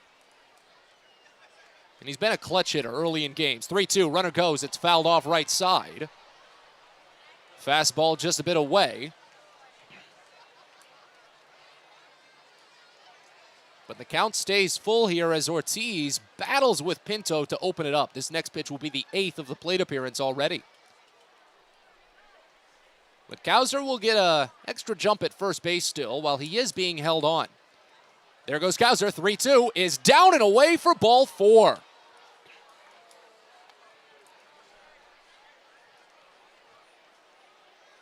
So Ortiz draws the free pass as Pinto starts his day with a walk. That's already the 5th walk drawn by Bowie batters today. And Hudson Haskin will step in with the bases loaded and 2 outs here in the top of the 4th. Haskin 3 for 10 with the bases loaded this season. Has one of Bowie's 4 grand slams. It came against an Akron position player back in April. But he has 12 runs batted in with the bases loaded this year. Watson at third, Cowser at second, Ortiz at first. First pitch. Haskin watches breaking ball, miss maybe a bit down. That one looked close. Perhaps a little bit on the outside edge as well. It's 1-0 to start. Haskin attacked the first pitch he saw in the 3rd inning and lined out to center field. 0 for today, however, after a strikeout in the 1st. The 1-0. Outside, slider runs the count to 2-0. So 10 pitches for Pinto, only 4 of them have found the strike zone so far. And an early hitter's count here for Haskin with the bases loaded. 2-0 pitch. Down and away, it's 3-0.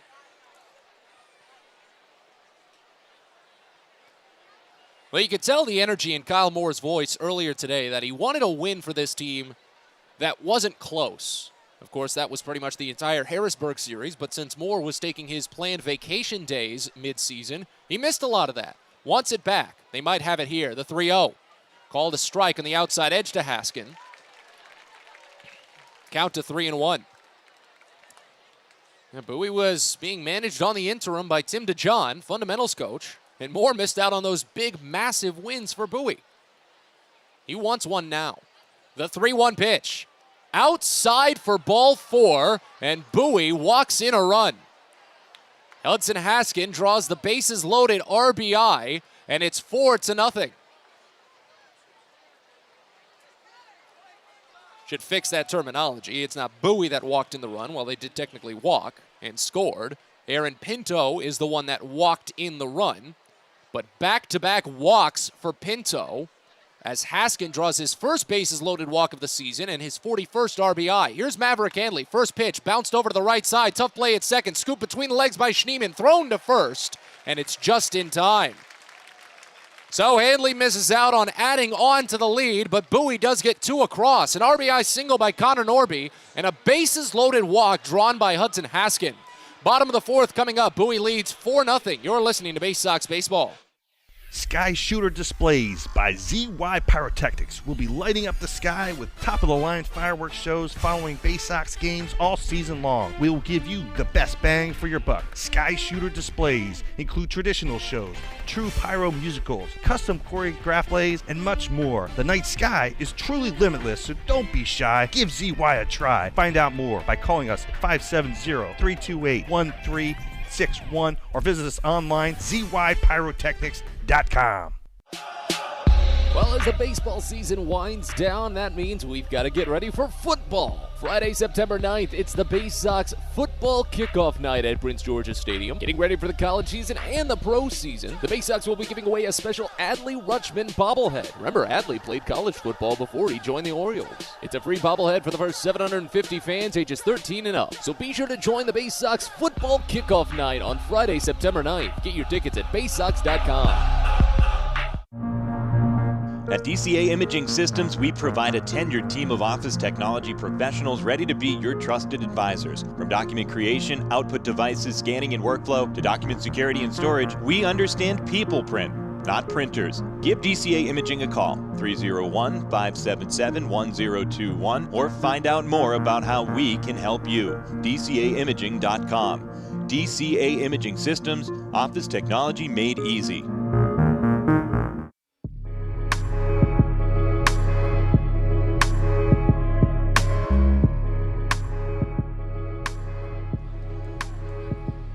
Bottom of the fourth inning in Akron, a 4-0 Bowie lead as Justin Armbruster has not been wasting any time tonight. The few times he's been to the mound, he's dispatched the side quickly. First pitch to Jose Tena, however, misses down and away. It's 1-0. It's the first pitch ball for Armbruster since he walked Tena back in the first inning. That led off the frame as the next pitch is called a strike in the lower outside corner. It's 1-1. Tena's walk is the only Akron base runner after he led off that first inning. The 1-1 is sprayed foul the other way. Count runs to a ball and 2 strikes now, and Armbruster has faced the minimum thanks to a double play hit into by Brian Rocchio, who's on deck. It's Tena Rocchio and then Micah Prees. As the next pitch is swung on and floated into center field, but holding up just long enough for Colton Cowser. That one looked like it could have turned into a Texas leaguer, but it hung up, and Tena lines out. 9 in a row retired by Armbruster after the leadoff walk. Now here's Rocchio, who hit into the double play in the 6th inning, a grounder, and moved a little bit close to second base. That was about it. It's a very clean day. First pitch, up and away, 1-0. So back-to-back first pitch balls for Armbruster. First time that's happened for him today. When you go back and look at his start against Harrisburg, as the 1-0 pitch is swung on and missed down and inside. They call that the Bugs Bunny changeup on that swing. It's 1-1. Armbruster retired the first 8 batters he saw. Then gave up 3 singles in the span of 5 batters, but never allowed anyone past second base. Still a great run for him. He struck out 6 batters. 1-1. Popped foul. Left side out of play, and it's 1-2.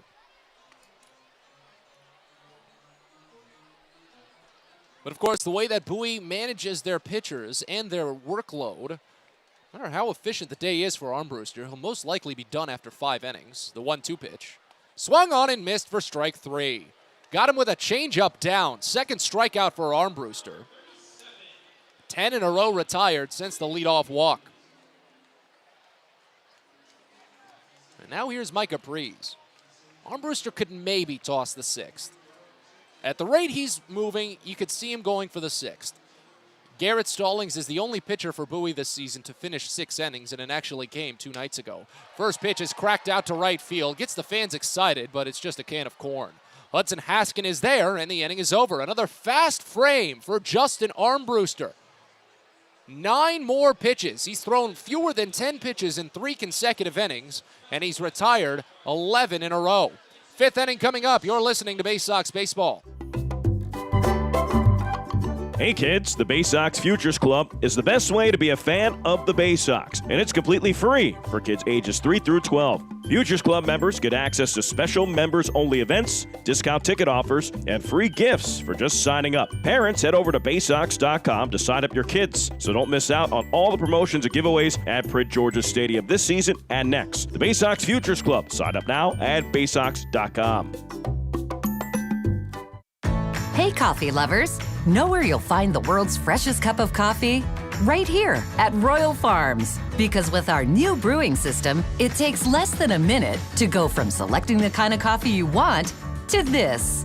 Ah, The freshest, most flavorful cup of coffee you can buy is at Royal Farms. So try one. It'll be love at first sip because it's the freshest coffee in the world. Real fresh, real fast, Royal Farms.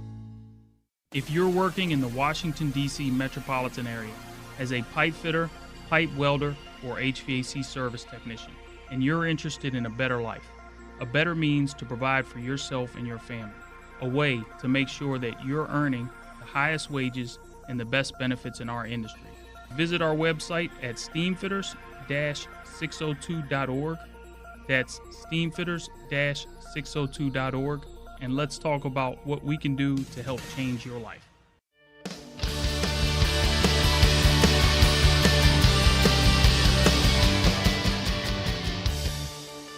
On to the fifth inning here in Akron. So glad you're with us.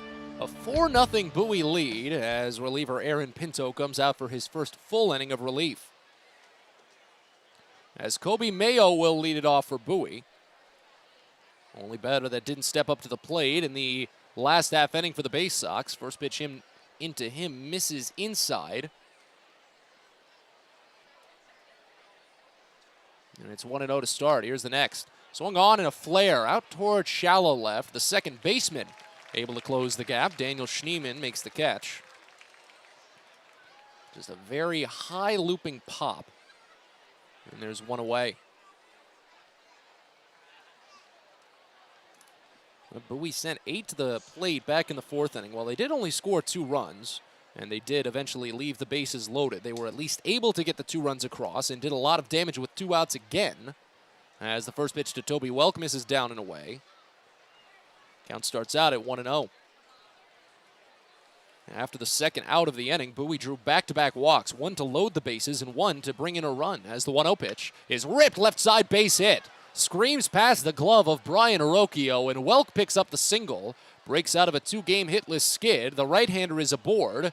Bowie continues to get guys on base with at least something going. They opened the game with the leadoff batter reaching for the first 3 innings. And then they got a runner on with 1 out in the 4th. They do it again here in the 5th. Of course, I'm still partial to the leadoff batter getting on base, but it's not something that can always happen. Got to count the blessings that Bowie is, of course, the best team in the league at getting on base to open an inning. Here's Cody Roberts' first pitch, swing and a miss. Curveball down and away, it's 0-1. Roberts has walked in both plate appearances. He scored on Connor Norby's RBI single back in the 4th inning. Sun setting a bit here at Canal Park in Akron. They've got the lights on as the 0-1 is checked on down and away. Catcher asks for an appeal. He didn't go around. Count evens at a ball and a strike. They've got those LED lights here at Canal Park, so you don't really hear any of the hum. You don't have to wait for them to warm up. You just flick them on and they're on. They're carrying a decent part of the load right now. I'd probably say about 60% to the Sun still as the 1-1 moves inside and brushes Roberts off. He curled back on it. That changeup runs the count to 2 balls and a strike. But you get some really nice sunsets at this ballpark. I'm not sure what it's been, but the sun sets just enough out past the corner of left field. The 2-1 pitch misses down to run it to 3-1. And I suppose it is also helpful that we've been blessed with great weather this week.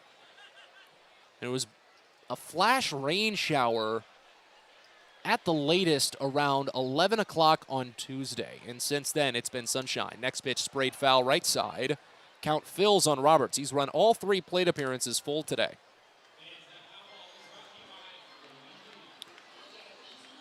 You've got a very nice light orange gradient that moves a bit into yellow and then finally back into the nice light blue above with a small wispy cloud here or there.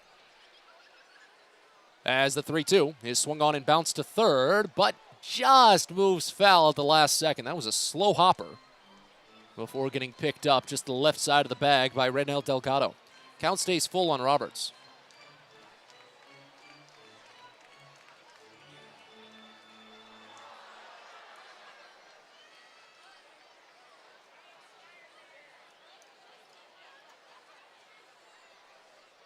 Welk still being held on at first base as Bowie leads 4-0 here in the 5th with 1 out.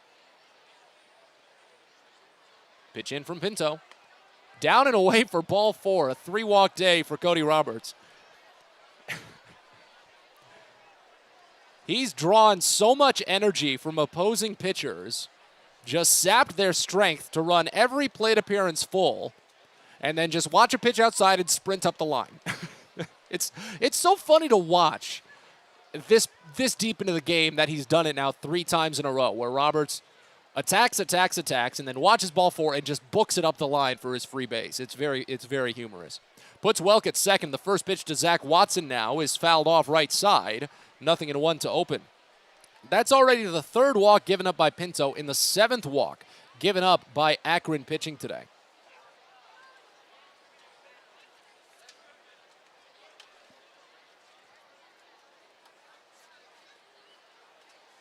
Here's the 0-1. Pop foul again right side.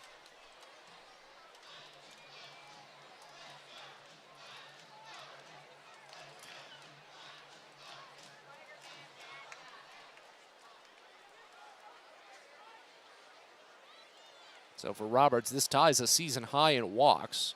He drew 3 walks against Altoona 2 weeks ago when Bowie was back at home. The 0-2. Sprayed foul again. Watson able to nick a piece on the outside edge.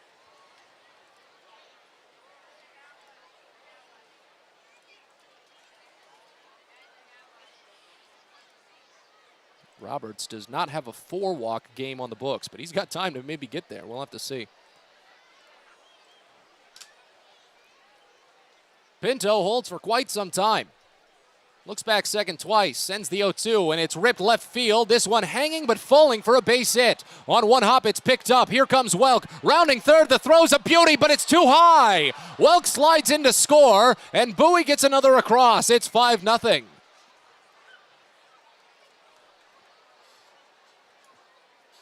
Watson into second base. Roberts to third.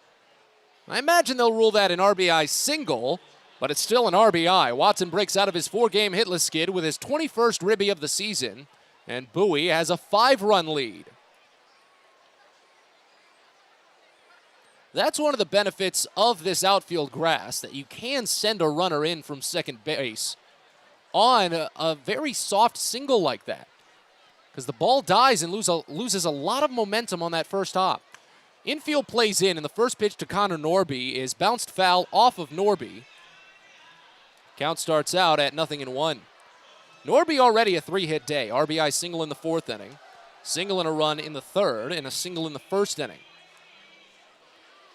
2nd and 3rd with only 1 out. It is ruled a single on Watson. The 0-1. Down and away, kept in front. Rodriguez had to shimmy to his side a little bit. But the count evens on Norby, with Colton Cowser waiting on deck. Been one of those trademark days for the top 2 in the lineup for Bowie. The 1-1. Norby swings through a curveball. It's a ball and 2 strikes now. But Bowie is stringing them together again. That's what they've been needing to take command in this series. After that first inning, I'll admit I was a little bit concerned after Bowie got a single and a walk to open the frame and left them stranded. 1-2, lined over to left field, another base hit. This could score a pair. As Roberts scores, Watson gets the stop sign. The throw is cut off, however. No need to risk it. Bowie does up it to a 6-run lead. RBI single by Connor Norby, a 4-hit day, and it's still only the 5th inning. A quartet of singles for Norby. His 2nd RBI of the evening, and that's going to spell the end of the day for Aaron Pinto. As Rugelis Odor is out, that looks to be side armor Robert Broom warming in the bullpen for Akron, and the manager gets the ball to make the switch. So Bowie has runners at the corners with 1 out. Here in the top of the 5th, they lead 6-0. We'll tell you about the new hurler in a second. You're listening to Baysox Baseball.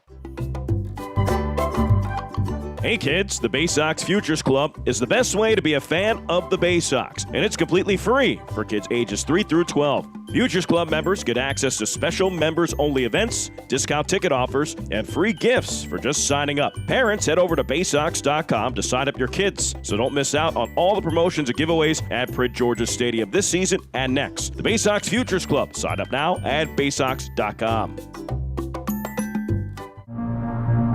At DCA Imaging Systems, we provide a tenured team of office technology professionals ready to be your trusted advisors. From document creation, output devices, scanning and workflow, to document security and storage, we understand people print, not printers. Give DCA Imaging a call, 301-577-1021, or find out more about how we can help you. DCAimaging.com. DCA Imaging Systems, office technology made easy.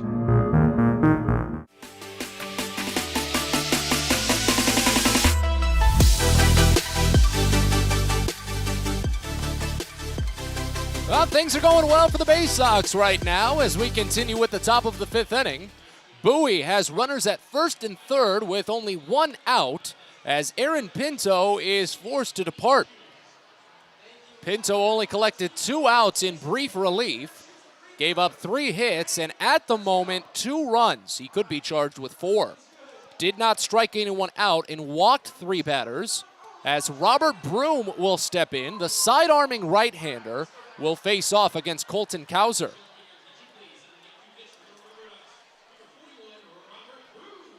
Second appearance in this series for Broom. He came in on Tuesday and spun 2 1/3 scoreless innings, including a strikeout of Kauser on a full count offering back in the 5th inning. But it's a different scenario here. First pitch in, and Kauser fouls it off left side. It's 0-1 to start. Broom, a 6'1", 190-pound, 25-year-old right-hander from Rising Fawn, Georgia. 10th round draft selection in 2018. He went to Mercer, a former Bear.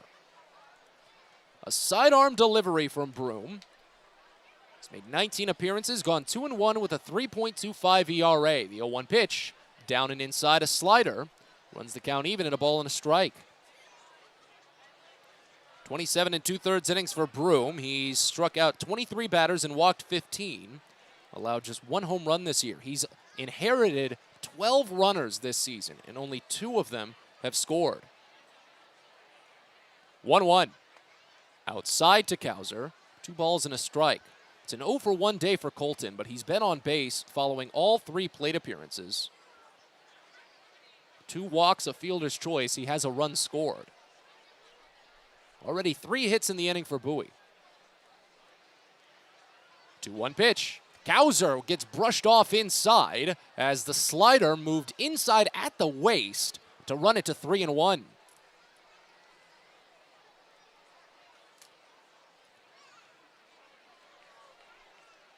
Bowie stringing together 4 base runners with only 1 out. Singles by Welk, Watson, and Norby, and a walk by Cody Roberts, the 3-1.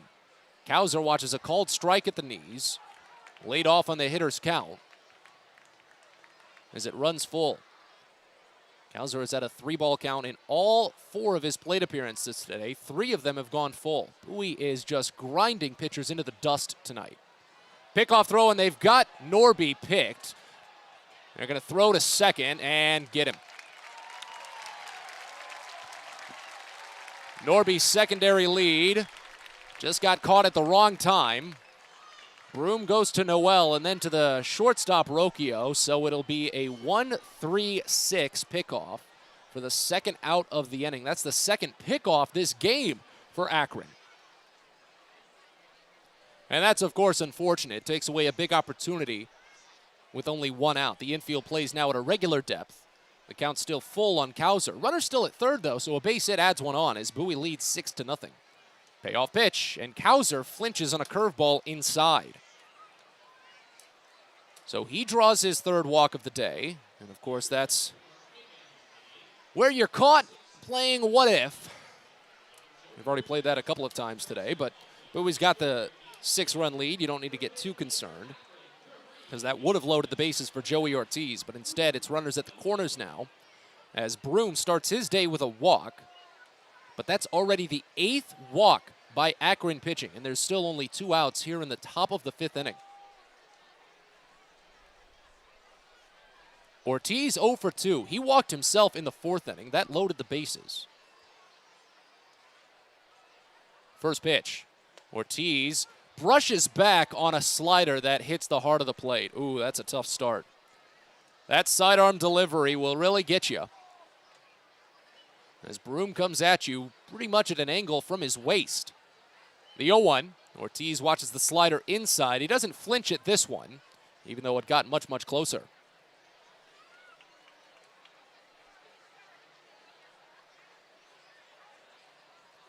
"6-0 Bowie." 1-1 pitch. Ortiz takes a hack at it and pokes it slowly to second. Schneemann ranges in gloves, fires to John Kenzie Noel in time, and ends the inning. So Ortiz still needs a little bit more juice to extend that hitting streak to 19 consecutive games, but Bowie makes it a 6-0 lead. Halfway home here in Akron as Bowie tries to give Armbruster the win. He'll take the bottom of the fifth when we return. You're listening to Baysox Baseball. Well, it's the night that all Orioles fans should have circled on their calendar. Sunday, August 21st, when the Baysox celebrate Birdland. We know you're already loud and proud at Prince George's Stadium, but you don't want to miss this game, as the Baysox will be giving away special mystery autographed items from the 2022 team. The first 750 fans ages 3 and up will receive a mystery autographed item, so be sure to get your tickets fast. Sunday, August 21st, the Birdland celebration. Go to Baysox.com. Everyone deserves a great smile, and Rad Orthodontics is here to help you, Bowie Baysox fans. Rad Orthodontics accepts most insurance, and whether it's braces or Invisalign aligners, anyone can get the smile they've always wanted with our flexible payment options. With 2 of the country's leading orthodontists right here in the DC area, we love to see Baysox fans smile with confidence. So get that amazing smile you deserve. Visit radsmile.com today and book your free consult. That's radsmile.com for Rad Orthodontics, official smile provider of the Bowie Baysox. Baseball is a game of specialists. Base stealers, closers, cleanup hitters. Together, they help their team stand out from the rest. Specialists also help set Chesapeake Employers Insurance apart from other workers' compensation insurance companies. Our health services team includes orthopedic surgeons, nurse case managers, a physical therapist, and more, all to get your employee back to work, contain costs, and keep premiums down. That's teamwork. To learn more, connect with your agent or visit Chesapeake Employers at CEIWC.com.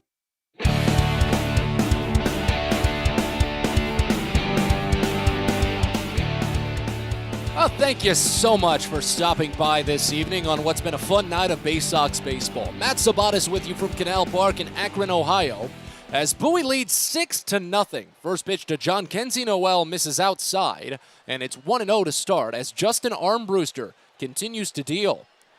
He's been nearly flawless as the 1-0 is fouled off. On the handle of the bat and back to the screen, it's 1-1. Armbruster has allowed only 1 base runner today. He walked the first batter of the game, Jose Tena, on a 3-1 count. But he's faced the minimum. Got Tena on a double play and hasn't allowed another base runner. 1-1. Broken bat, cracked a little bit to short. Ortiz sprints on it, gloves between the legs, and fires a bullet to first. A little bit to the left side of Toby Welk, but well in play. You could see some of the splinters flying in front of home plate. I think the home plate umpire is checking around for some of them. But Noel is out for the second time today. 2 ground outs to the left side. And now Daniel Schneemann will dig in. And there's another splinter. The bat boy had to walk out and get it. When the left-hander Schneemann flew out to right field his first time up. First pitch. Up and away, a fastball. It's 1-0. Armbruster is having one of the most efficient starts for Bowie this season. He needed 20 pitches in the first as the 1-0 pitch comes in, and it's popped foul, third base side out of play, count evens at 1. But of those 20 pitches, 11 of them were spent on the third batter. Mike Capriz tangoed with Armbruster before finally flying out to left field, and since then, 6 pitches in the second, 9 pitches in the third, 9 pitches in the fourth. The 1-1 line drive right center field, holding up for Colton Cowser. He turns on the Jets at the last second and makes the catch.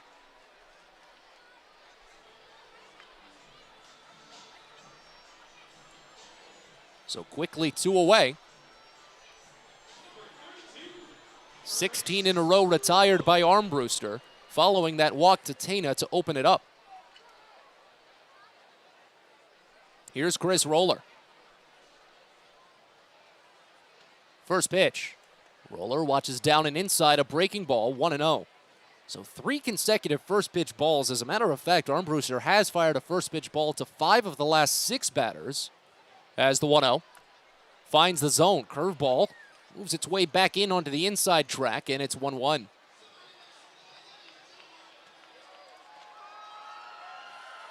Here's the next. Line first base side, but foul. Just a little bit too much slice on that one. The first base coach had the best play at it as the count goes to a ball and 2 strikes now. But Bowie ahead 6-0 here in the bottom of the 5th. Armbruster could have himself the startings of a no-hitter if he finishes out this frame quickly. The 1-2 pitch. Popped him up foul, right side out of play. Count stays. Well, what already started as a lovely-looking night has gotten even more gorgeous, as the curled, wispy clouds out past left field are getting a nice dark orange and red tint on them. Another 1-2 pitch. Swinging a pop-up. Foul ground again right side. Potentially playable, but it should get out of play. Toby Welk and Cody Roberts each hustled to the warning track, but they both ran out of room as it got probably about 3 rows deep. So this is already one of the longest innings for Armbruster, despite the fact that he's only on 11 pitches.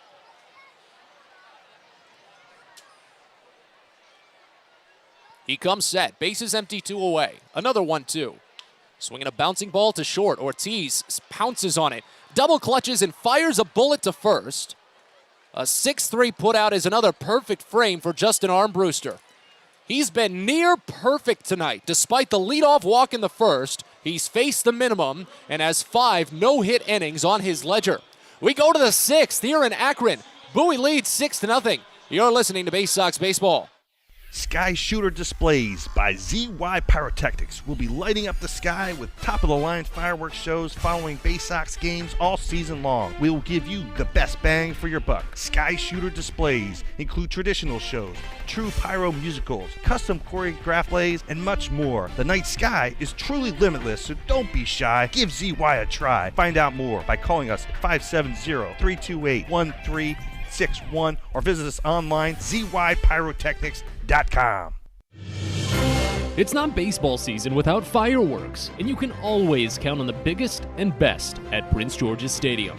There's no better way to cap off a fun evening at the ballpark than a spectacular fireworks show. And the Baysox have got you covered this season with 16 different shows to choose from. So get your tickets now at Baysox.com. Still 3 more fireworks shows in the month of July on Saturday the 16th, Friday the 29th, and Saturday the 30th. Hope to see you there.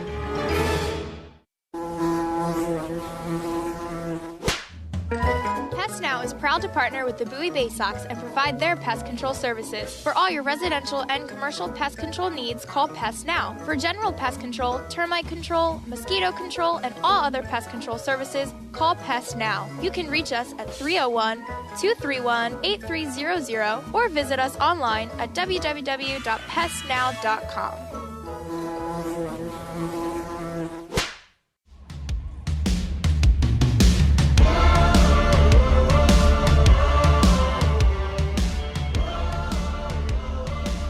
We're on to the 6th inning here in Akron as Bowie leads 6-0. Robert Broom comes out for his first full inning of relief for Bowie. He walked a batter and got a ground out in the 5th. Didn't allow an inherited runner to score. As he fires the first pitch into Hudson Haskin, it misses inside. 1-0 to start. So with that last inning over, thanks to Broom's work, the line is closed on Aaron Pinto. As the next offering misses down and inside to Haskin, 2-0. Pinto tossed 2/3 of an inning, gave up 3 hits and 2 runs, both earned. Did not strike anyone out and walked 3. The approach to the zone has been a bit wild today for Akron pitchers as the 2-0 is swung on and missed down and away. It's 2-1. Bowie has drawn 8 walks in this game. Haskin drew 1 with the bases loaded in the 4th inning. Overall, he's 0 for 2.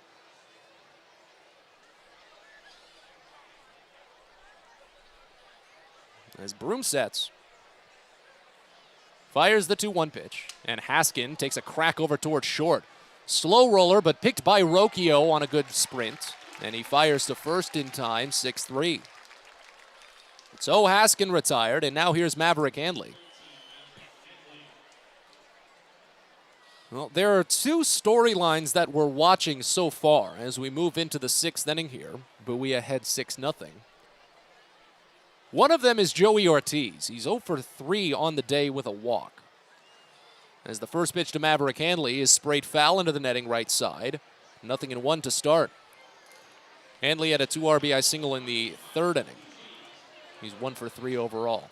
Ortiz still needs a base hit to extend his hitting streak to 19 consecutive games. It would be the longest in the league this season as the 0-1 misses inside. Change up there from Broom, runs the count even at a ball and a strike on Handley. But more magical so far has been Justin Armbruster for Bowie. As the 1-1 is a slider, misses too far high. 2 balls and a strike on Handley. Armbruster has been nearly perfect today. Walked the first batter of the game and has not allowed a base runner since. He even got that runner out on a double play as the 2-1 is fouled off. Looked like that one might have gotten the knob of the bat. Goes back to the screen and the count evens at 2. But 5 innings of no-hit baseball for Justin Armbruster. Bowie does not have anyone warming in the bullpen, and Armbruster is only at 56 pitches. The 2-2. Slider outside, and the count fills on Handley. Now, of course, Bowie has been holding their pitchers to not necessarily strict limits, but pretty strict limits. Not really too many other ways to put it, as the 3-2 is called strike 3 on the top half. Hanley thought he got ball 4.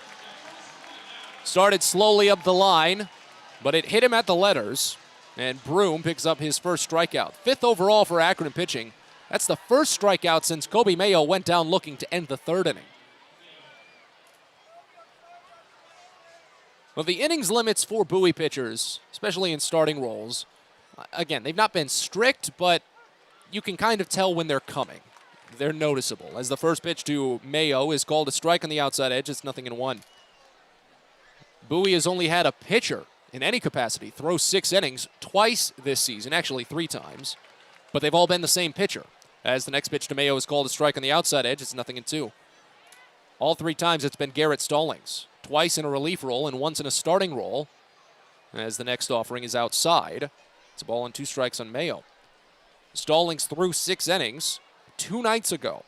6 innings of 1-run ball. Best start of the season for a Baysox pitcher. And he took a no decision in it as Bowie was walked off 3-2. Next pitch, grounded foul. Third base side, count stays.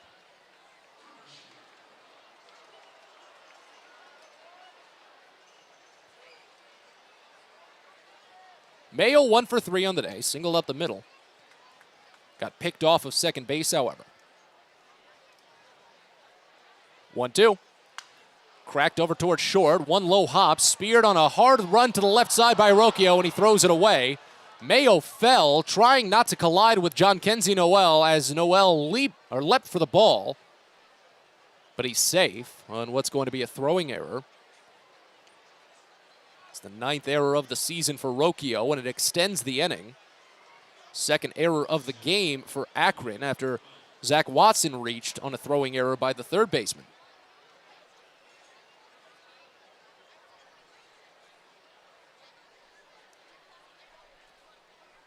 So now here's Toby Welk, single and a run in the 5th inning. First pitch.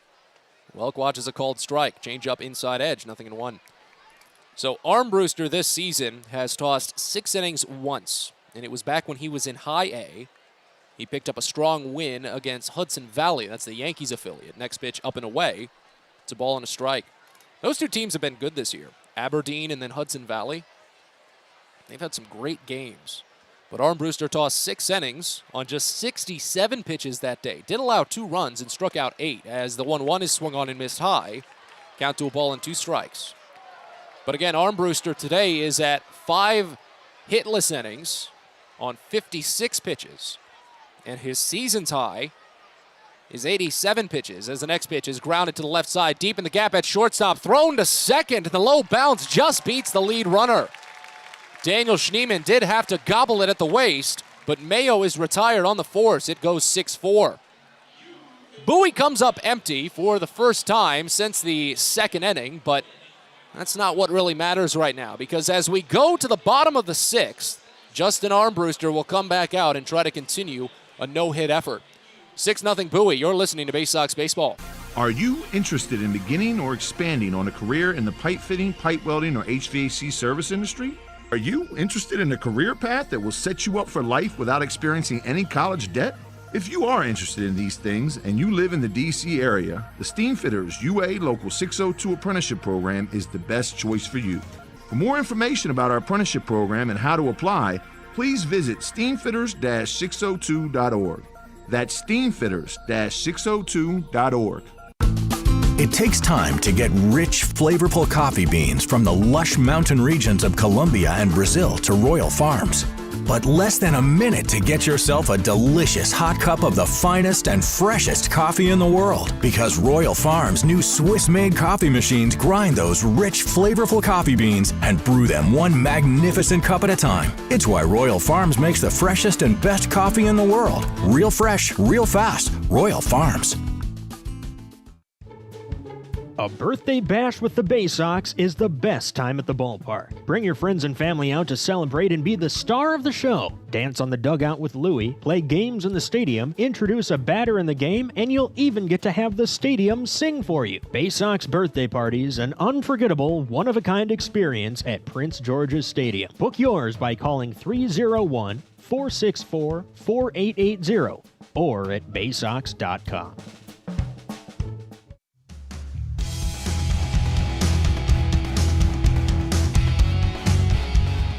Bottom of the sixth here in Akron as Bowie leads 6-0. Justin Armbruster comes out for his sixth inning of work. First pitch to Raynel Delgado is fouled off hard left side. 0-1. Armbruster has been working with rhythm, and it's working for him.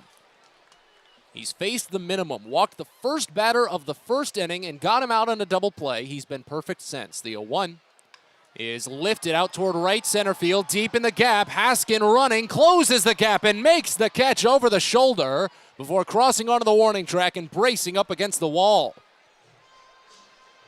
That was probably one of the best struck balls of the night for Akron in terms of power and location, but Delgado is retired.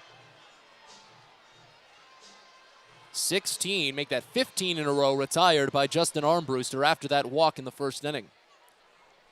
Now here's Eric Rodriguez, one of only 2 strikeouts for Armbruster. He went down swinging on a 1-2 offering in the third. First pitch in.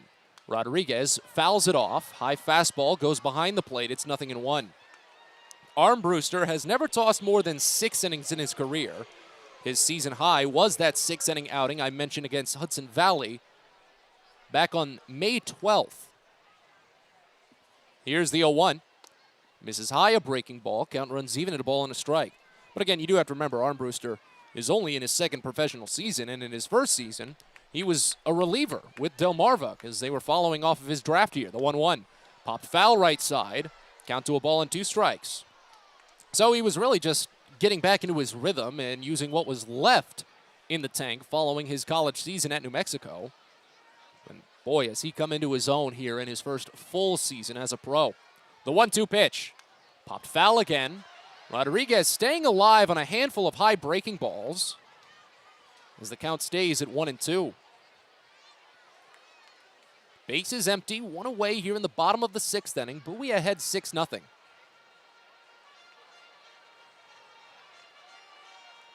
So Armbruster peers in out of the stretch.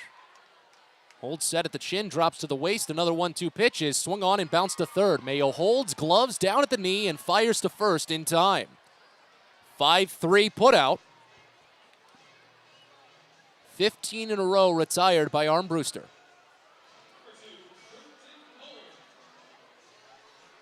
That was his 63rd pitch. And now Quentin Holmes will dig in, the number 9 batter. Holmes grounded out back to Armbruster, ending the 3rd inning.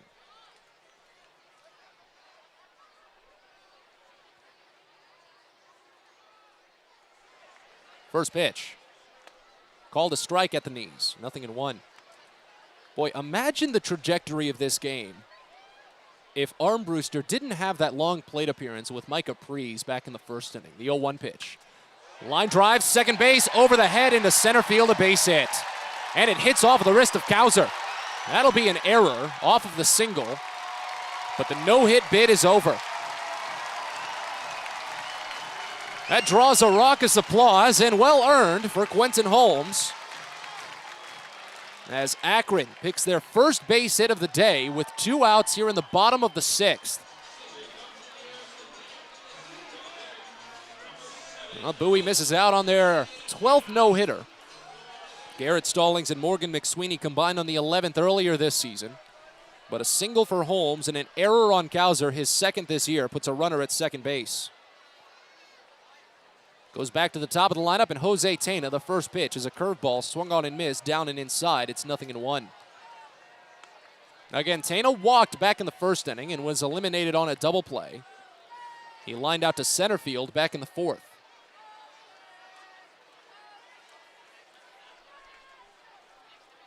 As Armbruster sets, fires the 0-1.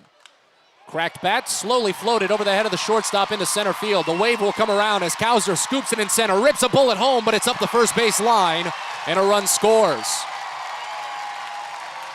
After 5 2/3 no-hit innings, Justin Armbruster is allowed back-to-back singles, and Akron is on the board. Bowie still leads 6-1. Neither of them were hard hit either. They were just well placed, floated over the infielders. And the run is currently unearned following the error by Cowser that allowed Holmes to reach second base. But it is going to lead to a mound visit with pitching coach Josh Conway. A right-hander is up and moving in the Bowie bullpen now.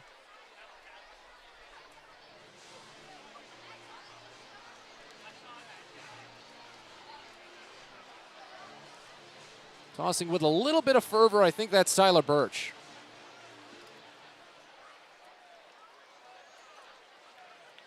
And the mound visit will continue as Bowie still leads 6-1. Gives us a chance to look around the Eastern League. Portland's already wrapped up their day. They took down Richmond 5-2. Reading and Harrisburg are playing a tight one at F&B Field. It's 1-0 after 7.5. Reading ahead there. Somerset put on 3 runs in the first against Hartford to lead 5-2. Binghamton is shutting out Altoona 2-0 at the stretch. And Erie is blanking New Hampshire 6-0. They just finished the stretch. As we're here in the bottom of the 6th with a runner at first and 2 away. The first pitch to Brian Rocchio is a slider down and inside. It's 1-0 to start. But again, the chance at the no-hit bid over for Justin Armbruster. But still the chance for a quality start. The 1-0 pitch. Line drive right field and deep. Haskins running back, but this one is gone.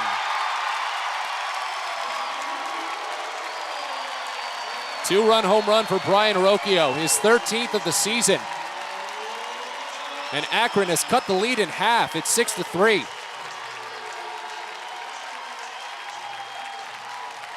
That is how quickly things can turn in a baseball game. While it doesn't necessarily seem like it's always possible,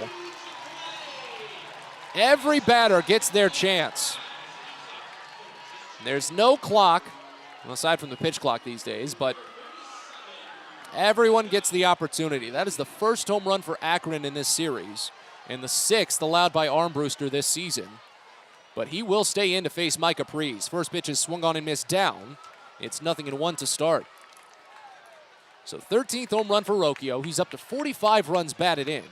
And Armbruster can still log the quality start as the 0-1 is swung on and fouled back to the screen.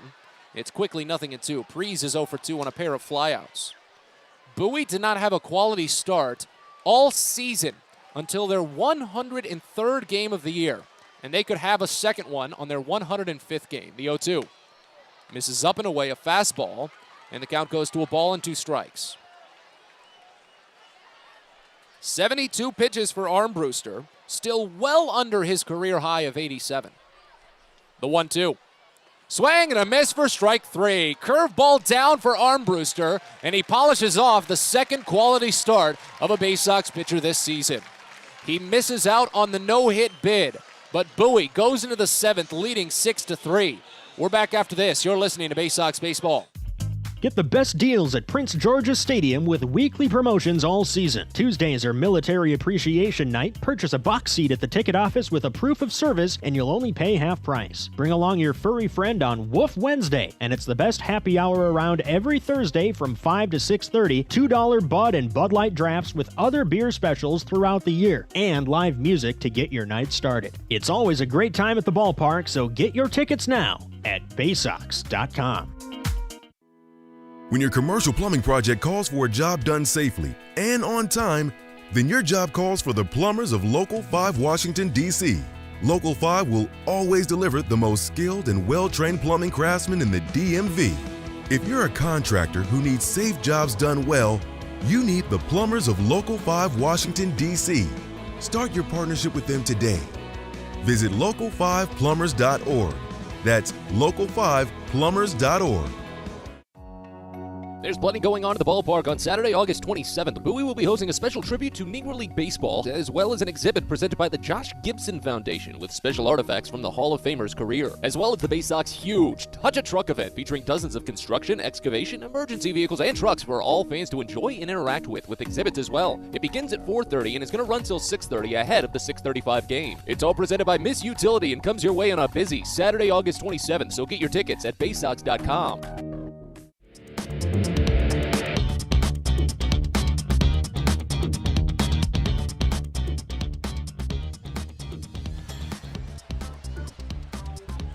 Well, as we continue on into the 7th inning here at Canal Park in Akron, the special nature of the night has been lost, but Bowie still has a big opportunity to pick up a big win as they lead 6-3. The no-hit bid and the shutout bid both lost for Justin Armbruster. He allowed back-to-back singles, one for an RBI, and then a 2-run home run after starting with 5 2/3 hitless innings. But Bowie still leads 6-3 here as Robert Broom continues on the mound in relief. First pitch to Cody Roberts is called a strike on the inside edge. Bowie, understandably enough, has been having a tough time picking up that sidearm delivery from Broom. He tossed 2 1/3 scoreless on Tuesday as the 0-1 pitch is popped up. Right side of the infield, second baseman Schneemann calls off Noel and makes the catch. Noel didn't really get too far out of the way, but Schneemann still got there, and there's one gone. So far, Broom is working scoreless too. Here today, that's an inning and 2/3 so far, as Zach Watson will dig in, had an RBI single in the 5th. Scored after reaching on an error in the 4th. But Akron is getting a right-hander tossing in their bullpen. They might make the switch if Watson gets on base for the top of the lineup, as the first pitch misses up and away. 1-0 to start. Bowie had a right-hander tossing with some quick rhythm after Armbruster had allowed a couple of base hits in the 6th. The next pitch to Watson is flared into center field. A low-hanging dive, and it's off of the glove of Chris Roller. He spins around and can't find it. Watson gets caught up between first and second, but scampers back to first quickly as Roller found the ball and tossed it back into the infield. Good attempt by Roller, and a good recovery as well when the ball nearly started rolling by him. Watson, though, picks up his second single of the day and gets on base with 1 out here in the 7th inning.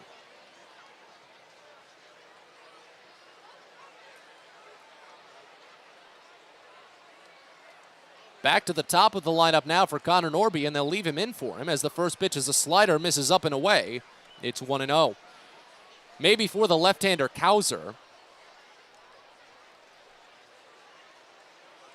They'll make the switch. It's Cade Smith getting loose in the Akron bullpen. 1-0. Norby grounds it to third, but it's foul. Hooked a little bit too much. Reynel Delgado did take a pretty hard dive on it.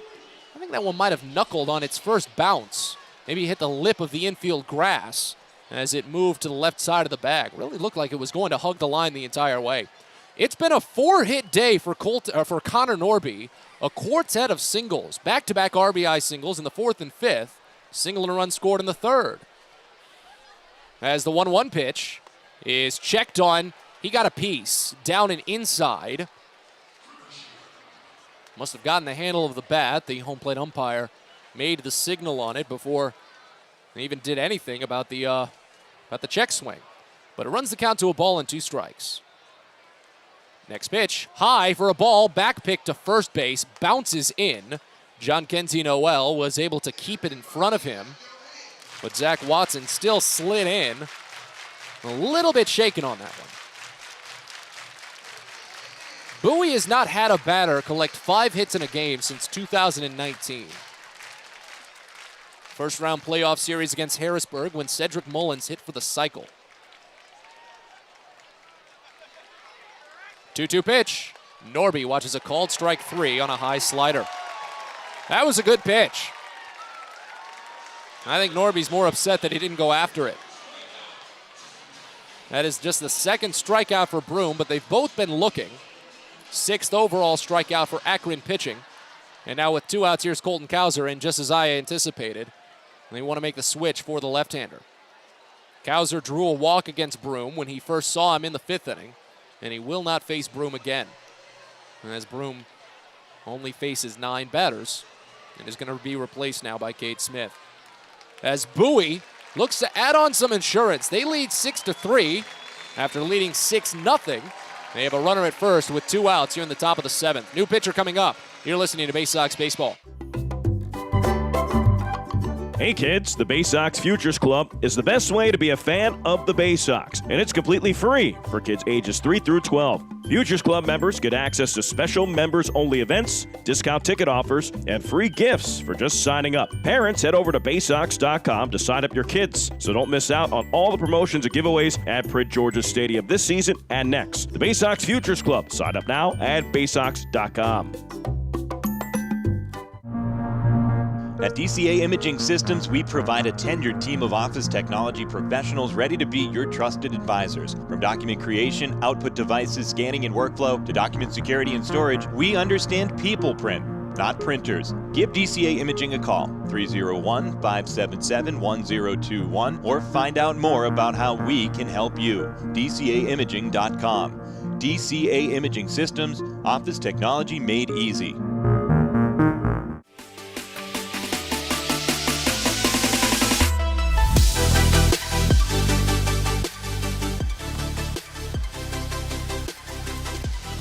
Well, Akron has been very methodical today about Colton Cowser specifically. This is the second time that they've made a pitching change directly before a Cowser plate appearance. 3rd pitching change overall for the Rubber Ducks as they bring out right-hander Cade Smith. Robert Broom is done. He is responsible for the runner at first base, but with 2 outs here in the 7th, that's a long way to go for the runner. See if Cowser has it in him, as Broom finished with 2 innings. Gave up just 1 hit, currently no runs, struck out 2, and walked 1. Cade Smith takes over to face Cowser. Smith, a 6'5", 225-pound, 23-year-old right-hander. He's from Abbotsford in British Columbia, Canada. Minor league free agent, signed back in 2020. Fires the first into Cowser, and it's outside.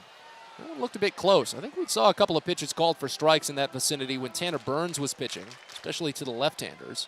But it's 1-0 to start. Cowser has grinded his teeth in the box today as the next pitch misses down. Count to 2 balls and no strikes. He has 4 plate appearances in the books. 3 of them have run full. The other one went to a 3-1 count, and he's 0 for 1 with 3 walks. He reached on a fielder's choice in the 4th. Runner at first, 2 away. 2-0 pitch. Cowser watches up and away. 3 balls and no strikes.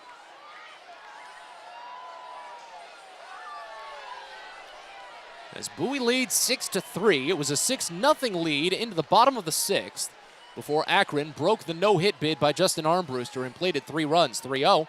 Outside, and Cowser draws his 4th walk of the game. My goodness. That is the 9th walk given up by Akron pitching.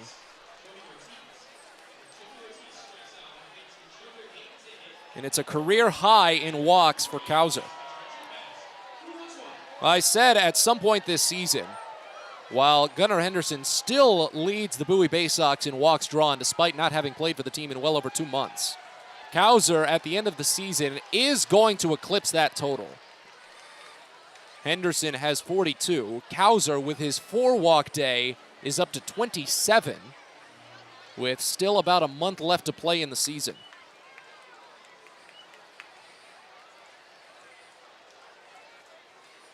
And now here's Joey Ortiz, still needing a base hit to extend that hitting streak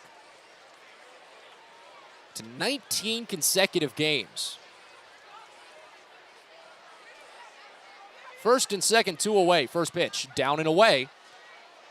5 in a row out of the zone to start the day for Cade Smith. Of course, Zach Watson now at second base. There's a runner, he belongs to Broom. We need some insurance right now. The 1-0. Ortiz curls back on a slider. Finds the inside edge, however. It runs the count even at a ball and a strike. Well, he had that happen on one of Broom's sliders back in the 6th inning. But Smith is definitely not a sidearm hurler. 1-1. Line drive out toward deep left field. Prees is ranging back, but he'll camp. Makes the catch, and the inning is over. Bowie strands 2 on base, but more importantly, they're going to need a big rally offensively at some point to get Ortiz an opportunity to extend his hitting streak. He's 0 for 4 on the day. As we stretch here at Canal Park in Akron, Bowie leads 6-3. You're listening to Baysox Baseball. Get your gear and memorabilia from your favorite Baysox players and future stars of the Baltimore Orioles at the Tackle Box Team Store. Jerseys, hats, autographed bats and balls, all at great prices. Located right at the main gate at Prince George's Stadium and online at BaysoxShop.com, the Tackle Box is the only place to get the best Baysox gear for you and your favorite fan. It's the Tackle Box at Prince George's Stadium and at BaysoxShop.com. Well, as the baseball season winds down, that means we've got to get ready for football. Friday, September 9th, it's the Baysox football kickoff night at Prince George's Stadium. Getting ready for the college season and the pro season, the Baysox will be giving away a special Adley Rutschman bobblehead. Remember, Adley played college football before he joined the Orioles. It's a free bobblehead for the first 750 fans ages 13 and up. So be sure to join the Baysox football kickoff night on Friday, September 9th. Get your tickets at Baysox.com. On the Green Incorporated is your lawn care team, providing professional organic-based lawn care programs for residential and commercial lawns. Our lawn care programs provide ballpark quality results. Each service is custom tailored with guaranteed results for even the toughest lawns. On the Green also offers outdoor pest control services. Mosquitoes, ants, ticks, and more. Safely and effectively control insects and enjoy the outdoors this summer with On the Green Incorporated. Go to onthegreeninc.com. Baseball is a game of specialists. Base stealers, closers, cleanup hitters. Together, they help their team stand out from the rest. Specialists also help set Chesapeake Employers Insurance apart from other workers' compensation insurance companies. Our health services team includes orthopedic surgeons, nurse case managers, a physical therapist, and more, all to get your employee back to work, contain costs, and keep premiums down. That's teamwork. To learn more, connect with your agent or visit Chesapeake Employers at CEIWC.com.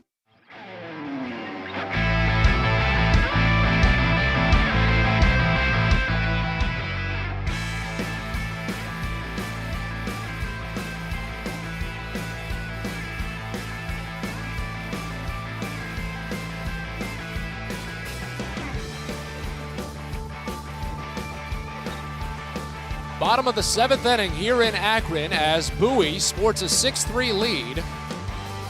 Baysox are making their first pitching change of the night as Tyler Birch will take over. Fans, don't forget about Maryland's Baytoberfest coming up a week from today, as a matter of fact. Friday the 19th, it's all presented by Royal Farms. A Maryland-themed Oktoberfest celebration with a special Baytoberfest Beer Stein ticket package that's still available. Go to BaysoxShop.com for that one. And the first 750 fans through the gates, 13 and up, will get a Adley Rutschman Maryland flag hat for free. I mean, hey, as long as you get there early, you get the hat. Friday the 19th, go to Baysox.com for tickets. John Kenzie Noel leads off for Akron, and the first pitch is swung on and missed down and away. A good slider from Birch, and it's 0-1 to start. As Justin Armbruster is done on the best start of his Double-A career. One of the best starts for the Baysox all season, the 0-1 pitch.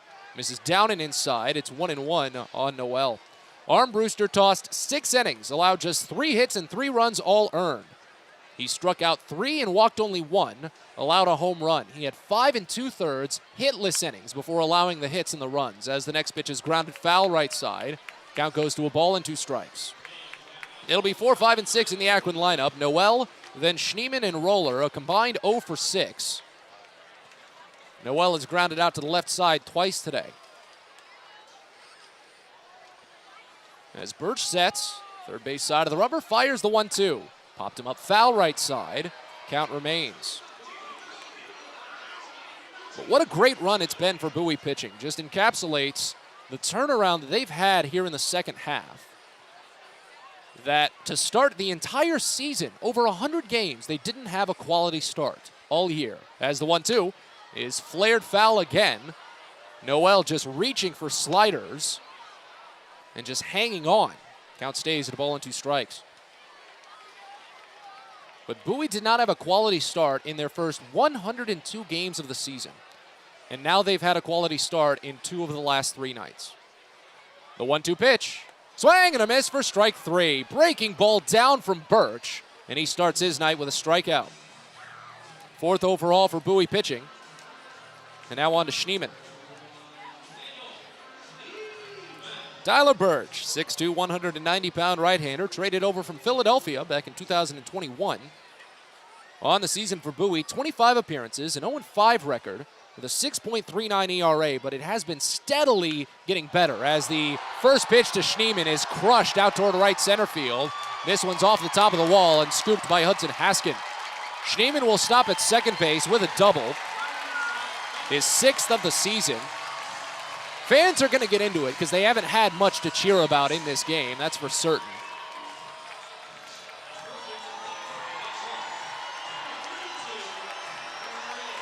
That's probably one of the deepest balls we've seen hit this evening. And of course, Rocchio had a home run back in the 6th, but that was to the shortest porch in right field. The wall moves in and shrinks down for the left-handers to feast on, and that's exactly what Rocchio did as a switch hitter. But now here's Chris Roller. First pitch in, and Roller watches a called strike in the lower outside corner. It's 0-1. Tyler Birch has tossed 31 innings, struck out 30, walked 11. He's allowed 8 home runs. As the 0-1 pitch is bounced slowly towards short. Out of the baseline runs the runner. It's picked by Ortiz and sent to first base in time. Well, I shouldn't say Schneemann ran out of the baseline, but he did angle himself in a funny way to avoid being struck by the ball, which is obviously what you want to do. You don't want to get hit by the ball or you'd be ruled out. But Schneemann advances to third on the slow ground out, 6-3, as Roller is retired for the second out of the inning. Here's Reynel Delgado.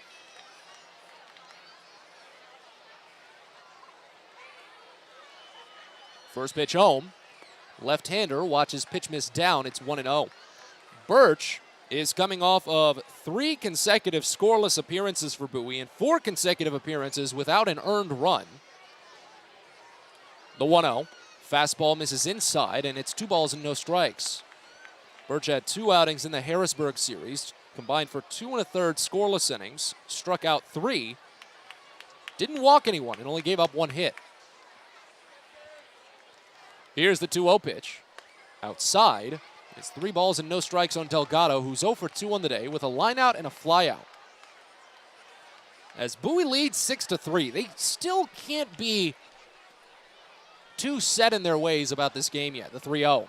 This is down, a 4-pitch walk. Because all of a sudden, the tying run is at the plate. You don't want to disparage anyone, even though Eric Rodriguez only has 2 home runs in 40 games. You just never know. That's the point of baseball. And the other fact is that Bowie has blown a 6-0 lead at one point this season. It happened less than a month ago. Go back to the 24th of July against Richmond. Bowie led 6-0 after the first inning. First pitch to Rodriguez, runner at first, feigns the takeoff as the pitch misses low. Cody Roberts popped up to try and throw it back to first, but Delgado instantly turned back and returned to the bag without a slide. But it's 5 consecutive pitches out of the zone for Tyler Birch, and that's going to draw a battery visit as Roberts comes out. to just discuss the upcoming approach in person. Fans Pest Now is a proud partner of the Baysox. They provide pest control services for Prince George's Stadium, so that's how you know they're reliable. If you need anything from general pest control, termite control, really any pest control services, mosquito control too, they have that. Call Pest Now, 301-231-8300, or online at pestnow.com. Bottom of the 7th inning here in Akron. Bowie leads 6-3. Runners are at the corners with 2 outs. Here's the 1-0 pitch. Breaking ball. It's the top half of the zone for a called strike. It's 1-1. Rodriguez struck out swinging back in the 3rd inning. He grounded out to third base back in the 6th. Here's the next.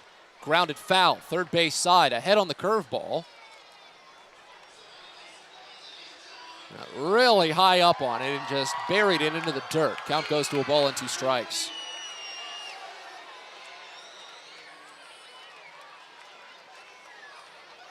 Birch a chance for the scoreless frame. 1-2. Swing and a miss for strike 3. Pitch in the dirt, so Rodriguez is granted the chance at first base, but Roberts picks up the ball and throws it to first easily. 2 strikeouts and a scoreless 7th inning for Tyler Birch, and as we move to the 8th, Bowie leads 6-3. You're listening to Baysox Baseball. At DCA Imaging Systems, we provide a tenured team of office technology professionals ready to be your trusted advisors. From document creation, output devices, scanning and workflow, to document security and storage, we understand people print, not printers. Give DCA Imaging a call, 301-577-1021, or find out more about how we can help you. DCAimaging.com. DCA Imaging Systems, office technology made easy. Get the best deals at Prince George's Stadium with weekly promotions all season. Tuesdays are Military Appreciation Night. Purchase a box seat at the ticket office with a proof of service and you'll only pay half price. Bring along your furry friend on Woof Wednesday, and it's the best happy hour around every Thursday from 5 to 6:30. $2 Bud and Bud Light drafts with other beer specials throughout the year, and live music to get your night started. It's always a great time at the ballpark, so get your tickets now at Baysox.com. If you own or operate a building or facility, or if you're a general contractor that is located or operates in the D.C. area, there is no doubt that it is important for you to have the best trained and most qualified people working for you. Members of Steamfitters UA Local 602 provide the highest level of HVAC, mechanical, and specialty piping services to the various customers we serve. For more information about the services we provide and for a list of companies you can hire, please visit steamfitters-602.org.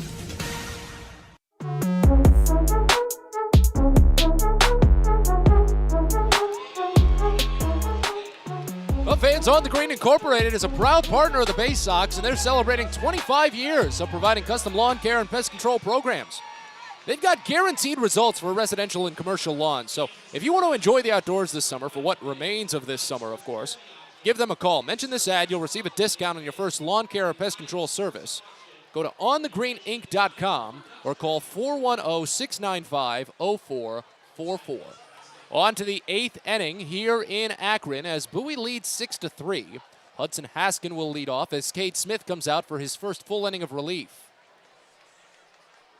First pitch into Haskin, he squares and bunts it slowly in front of the plate, picked up in front of the mound by the pitcher and sent to first in time. Well, Haskin laid down a beautiful bunt single yesterday. That was back in the 4th inning. I imagine that one, he pulled the bat back slightly. Not sure if he was trying to angle it up the first base line or not, but he just hit it more square up the middle, which is what you want to avoid. So the bunt attempt is a 1-3 putout, and now Maverick Handley to bat. First pitch, Handley watches down and inside.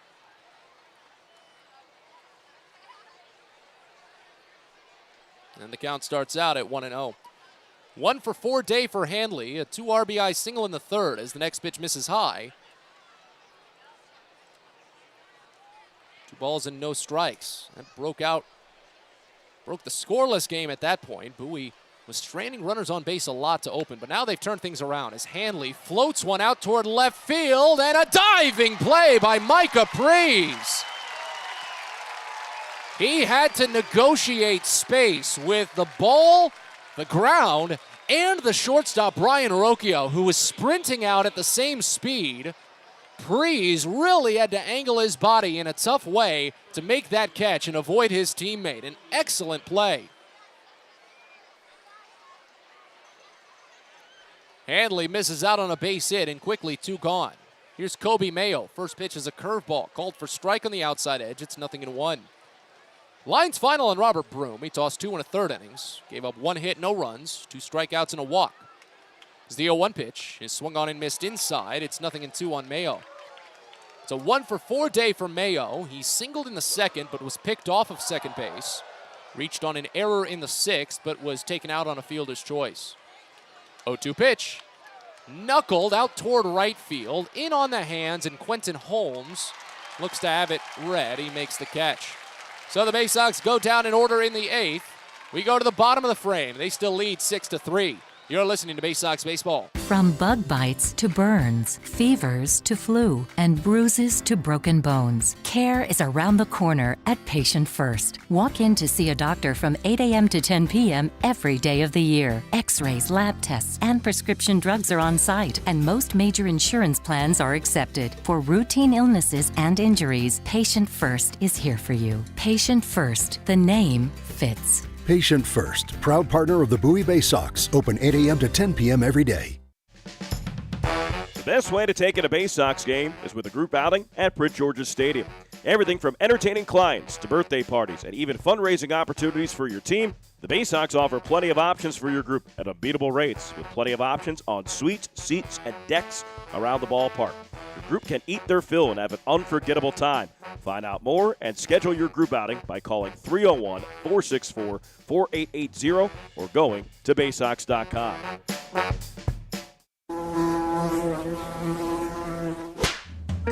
Pest Now is proud to partner with the Bowie Baysox and provide their pest control services. For all your residential and commercial pest control needs, call Pest Now. For general pest control, termite control, mosquito control, and all other pest control services, call Pest Now. You can reach us at 301-231-8300 or visit us online at www.pestnow.com.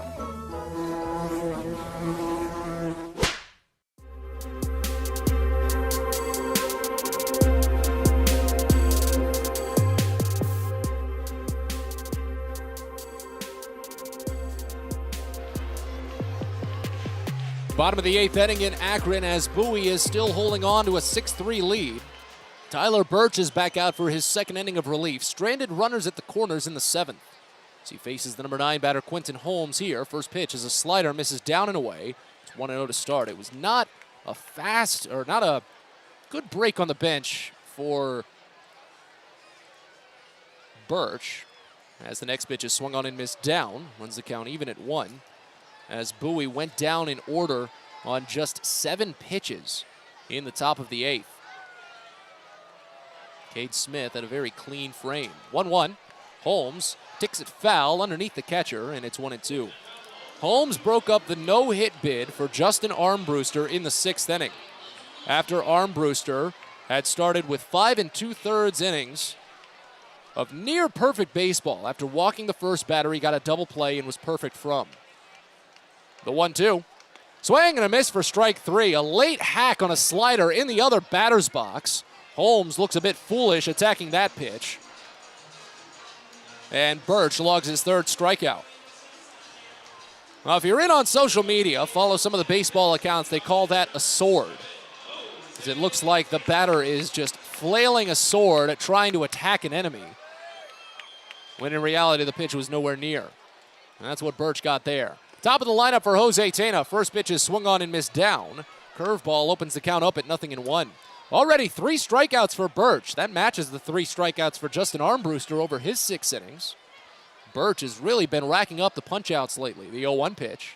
Swung on and belted out toward right center field. Shallow. More high than deep as Colton Cowser runs down and makes the catch. So quickly 2 gone. Yeah, Birch struck out the side his last time out. It was against Harrisburg. And now here's Brian Rocchio, who really did the damage against Armbruster in the 6th. Smacked a 2-run home run to the short porch in right field.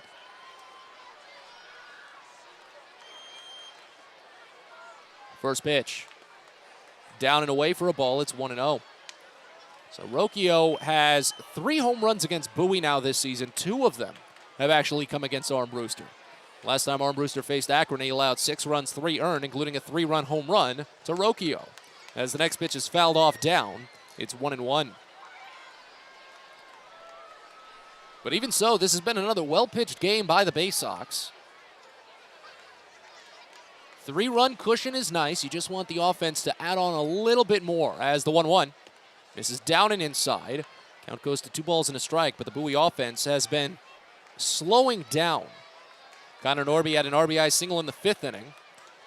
And since then, Bowie only has 1 base hit. Zach Watson singled with 1 out in the 7th. 2-1 pitch to Rocchio. Got him on the shoulder. Breaking ball. No, that was the fastball inside by Birch.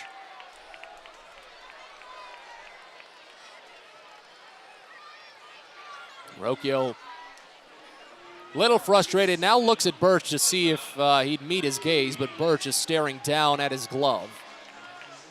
Rocchio looks again, but Birch is more focused on the batter at the plate. So the hit by pitch puts Rocchio aboard with 2 outs. Here's Micah Prees. First pitch in to the left-hander is called a strike. Fastball right down Broadway. 0-1. It's an 0-for-3 day for Prees. As Rocchio leads off of first base quietly. The 0-1 pitch, he feigns the takeoff, and it's swung on and fouled. A piece hits off of home plate and rolls up the first base line just as Cody Roberts was set to try the back throw to first. He was up on a quick snap, but obviously since it was fouled, he didn't have a ball to grab. But it's quickly 0-2. We'll see if Rocchio takes off on this offering. He's attempted 17 steals this season. Stays put, pitch home. Misses high. Changeup runs the count to a ball and 2 strikes. But again, Roberts has been one of the best backstops in the league. So feared are he and Maverick Hanley that Bowie has the fewest stolen bases allowed in the league. Second fewest in the minors. Pickoff throw to first. Does not elicit a tag. Comes in a little bit high, and Rocchio was able to slide in fast as the count stays at a ball and 2 strikes. Here's the next pitch. Line foul left side. Count holds. But Bowie has only allowed 56 stolen bases all season. That's just a little bit over 1 every other game. As the 1-2 comes in, and it's swung on and lined out to right field. Haskin running back on it at first, and it's over his head. This will score a run as Rocchio heads first to third and comes home.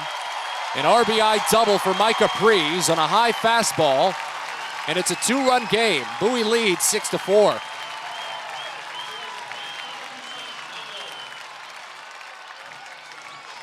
Prees extends his hit streak to 7 consecutive games.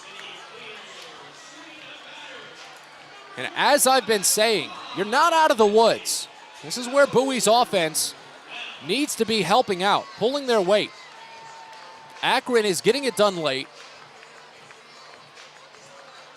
They've put on all 4 runs after the 5th inning. Bowie has had 1 hit after the 5th inning. And here's John Kenzie Noel. First pitch. Nice curveball. Finds its way to the lower outside corner for a called strike. It's 0-1. But now it's a tying run at the plate scenario once again. Noel is 0-for-3. 0-1 pitch.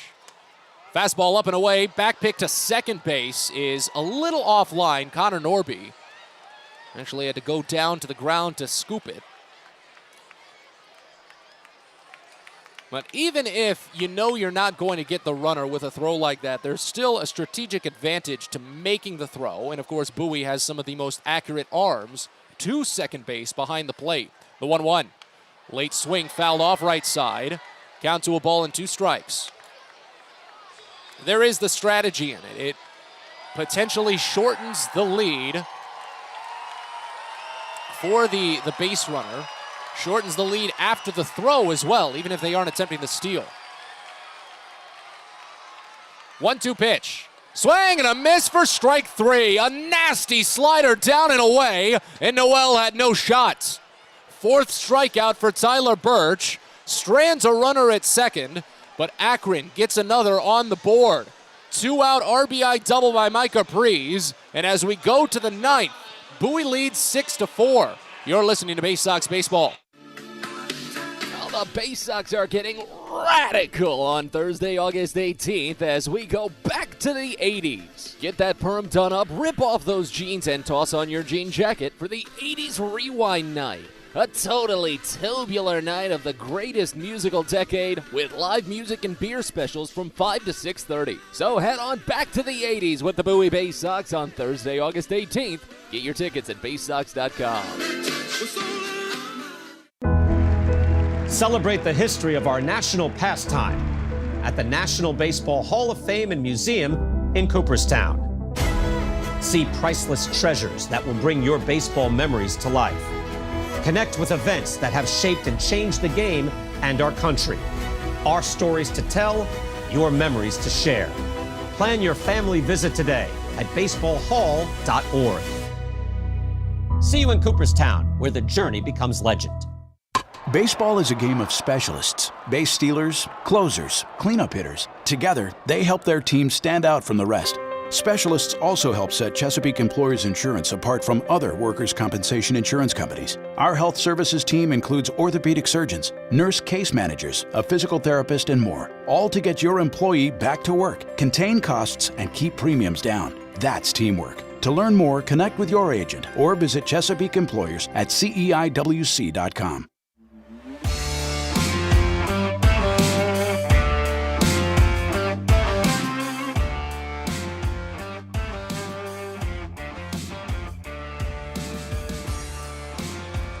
We're on to the 9th inning here in Akron.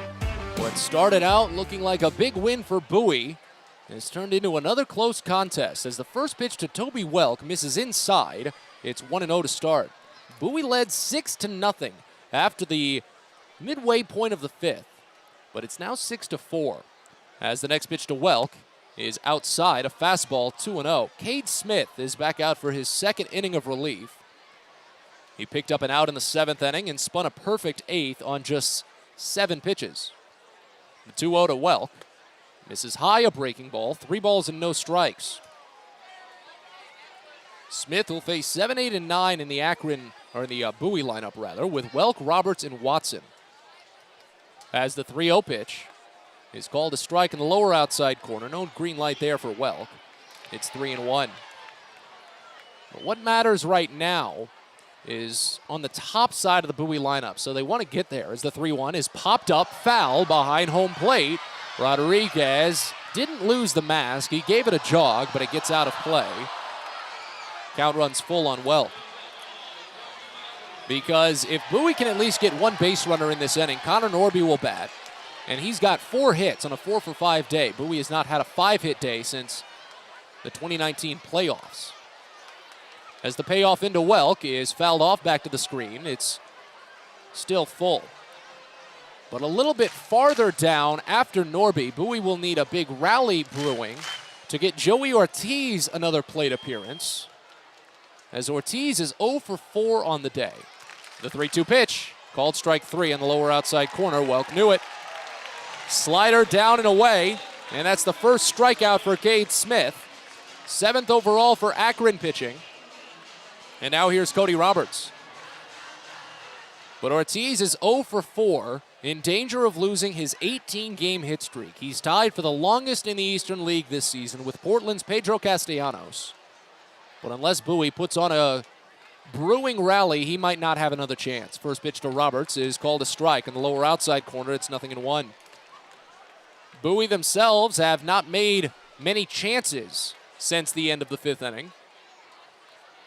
As the 0-1 pitch hits Roberts. Fastball just a little bit above the waist, more so on the back as he twisted his torso some to take the blunt. but he's going to reach on the hit by pitch, second of this game. One from Tyler Birch in the last half inning.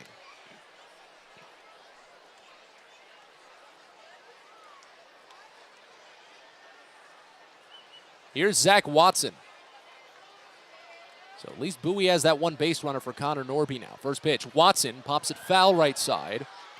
0-1 to start. It's a 2-for-4 day for Watson.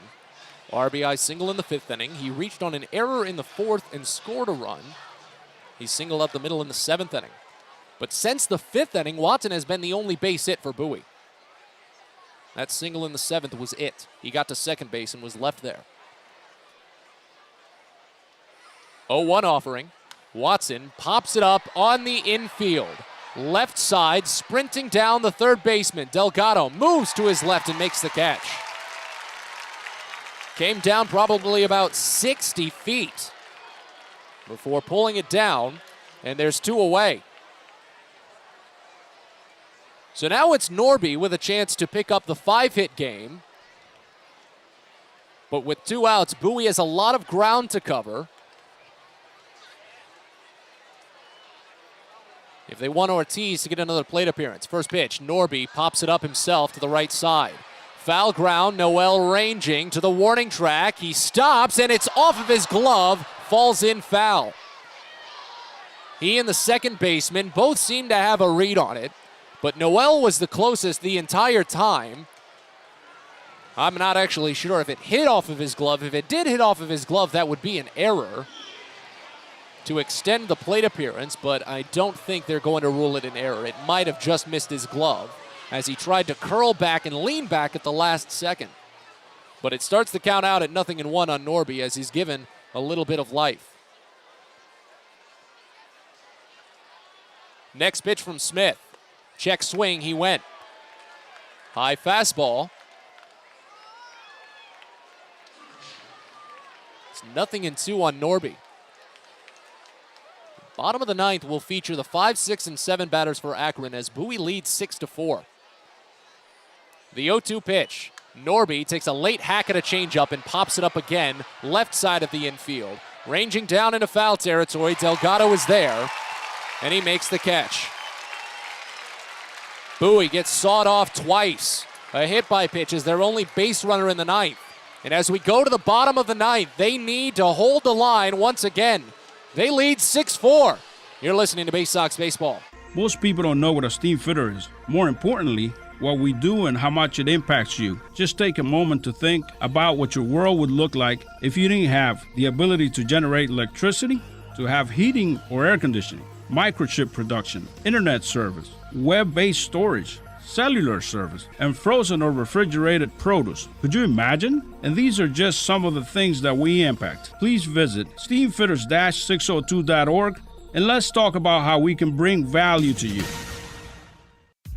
Get the best deals at Prince George's Stadium with weekly promotions all season. Tuesdays are Military Appreciation Night. Purchase a box seat at the ticket office with a proof of service and you'll only pay half price. Bring along your furry friend on Woof Wednesday, and it's the best happy hour around every Thursday from 5 to 6:30. $2 Bud and Bud Light drafts with other beer specials throughout the year, and live music to get your night started. It's always a great time at the ballpark, so get your tickets now at Baysox.com. Sky Shooter Displays by ZY Pyrotechnics will be lighting up the sky with top-of-the-line fireworks shows following Baysox games all season long. We will give you the best bang for your buck. Sky Shooter Displays include traditional shows, true pyro musicals, custom choreographed plays, and much more. The night sky is truly limitless, so don't be shy. Give ZY a try. Find out more by calling us at 570-328-1361 or visit us online, zypyrotechnics.com.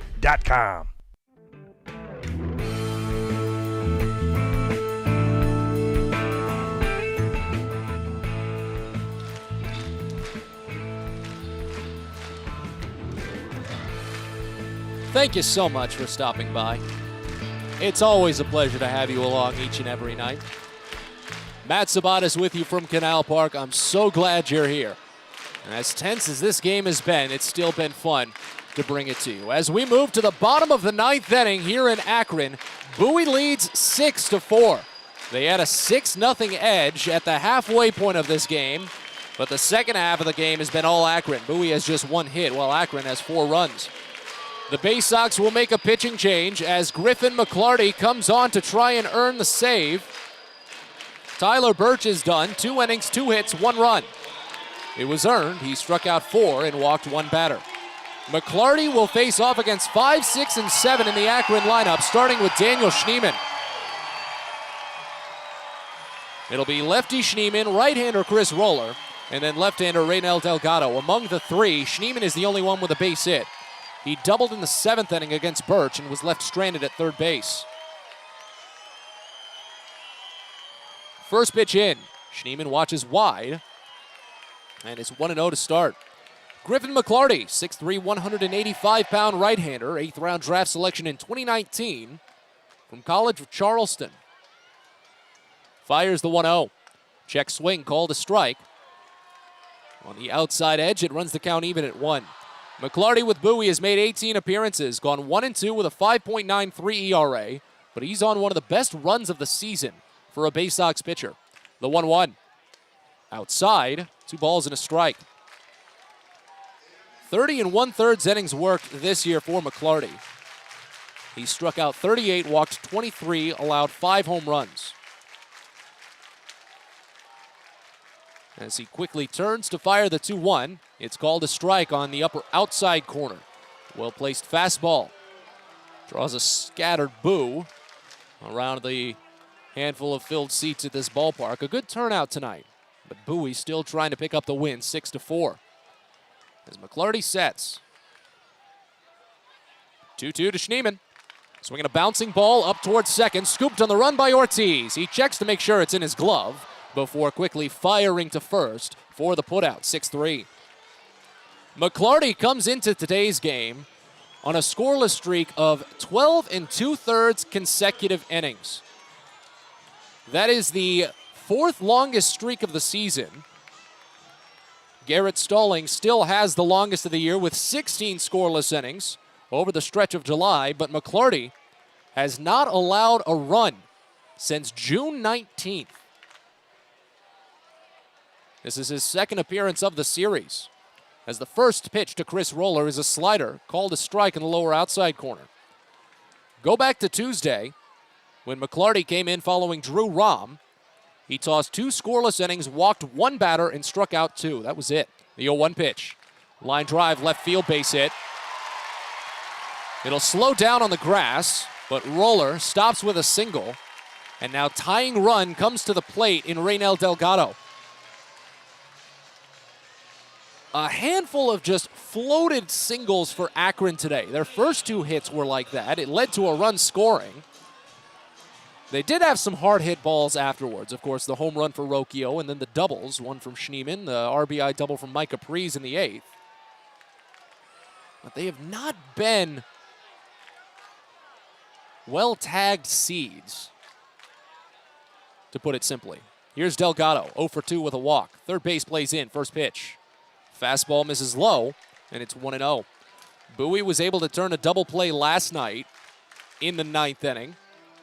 Reynel Delgado was on the front end of the double play. He was forced out at second base. That helped them secure the 4-2 win. Here's the 1-0 pitch. Down and away, and it's 2 balls and no strikes. McClarty only made 1 appearance in the Harrisburg series.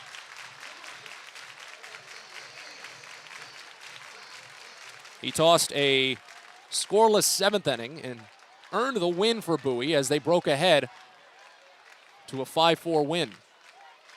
The 2-0. Grounded over to short. Could be 2. Ortiz can't go anywhere with it except first. Because he was playing close to the bag, Roller will move to second base, but a 6-3 putout is the 2nd out of the inning. Ortiz was shifted towards second. They had a shift on for the left-handed hitting Delgado, so Connor Norby would have had to go a long way just to get to the bag. Ortiz gauged the options. He was still relatively far from second base, having to wait back on the ball, and realized his best bet was just to get the surefire out at first. It is the 2nd out of the inning, and Bowie is 1 out away, but it's still a tying run scenario with Eric Rodriguez. Runner at second, 2 gone here in the bottom of the 9th. McClarty sets. The first pitch, swing and a miss. Slider outside, it's 0-1. McClarty this season for Bowie has only had 1 save opportunity, and he converted it. This is a save chance for him. He sets now. The 0-1 pitch to Rodriguez. Called a strike. Fastball at the top half of the zone, and Rodriguez curls out of the box slowly in a bit of disgust. As Bowie leads 6-4 here in the bottom of the 9th. Runner at second, 2 away. McClarty holds ball in glove and now sets at the waist. The 0-2 pitch. Slider misses down and away, tried to get him to chase. Tyler Birch got a couple of silly swinging strikes back in the 8th inning on a pitch that looked just like that. But it runs the count to a ball and 2 strikes here on Rodriguez. It's an 0-for-3 day for Rodriguez. He struck out twice, grounded out to third base as well. As the infield plays him fairly deep, first base, though, is in on the baseline. 1-2 the count. McClarty is ready. The pitch home. Swinging a bouncer, slowly tapped to second. Norbiesa sprints in, gloves it, fires, got him! The Bowie Baysox are winners once again. For the second consecutive night, they hold off a late chance from Akron and win a 2-run game. Your final, Bowie 6, Akron 4. We've got plenty to come on Baysox postgame following another tense winner. We'll talk about it in depth, get you some highlights, and look around the Eastern League. We're back after this. You're listening to Baysox Baseball. At Luminous Health, we want you to feel your best.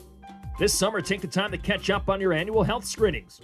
Visit us at our Anne Arundel Medical Center, Doctors Community Medical Center, or one of our primary care offices in your neighborhood. At Luminous Health, you are the MVP. Learn more at luminoushealth.org. It takes time to get rich, flavorful coffee beans from the lush mountain regions of Colombia and Brazil to Royal Farms. But less than a minute to get yourself a delicious hot cup of the finest and freshest coffee in the world. Because Royal Farms' new Swiss-made coffee machines grind those rich, flavorful coffee beans and brew them one magnificent cup at a time. It's why Royal Farms makes the freshest and best coffee in the world. Real fresh, real fast. Royal Farms. At DCA Imaging Systems, we provide a tenured team of office technology professionals ready to be your trusted advisors. From document creation, output devices, scanning and workflow, to document security and storage, we understand people print, not printers. Give DCA Imaging a call, 301-577-1021, or find out more about how we can help you. DCAimaging.com. DCA Imaging Systems, office technology made easy. Fielder's Choice Flex Packs with the Bowie Baysox. The best value to see the best games at Prince George's Stadium. You could save up to 30% on your selected seat from day one and enjoy a number of exclusive member benefits, including flexible exchange options, discounts on suite rentals, special access to the Diamond View restaurant, and a free members collectible at your first home game of the year. Get your pack now by calling 301-464-4865 or heading online to baysox.com.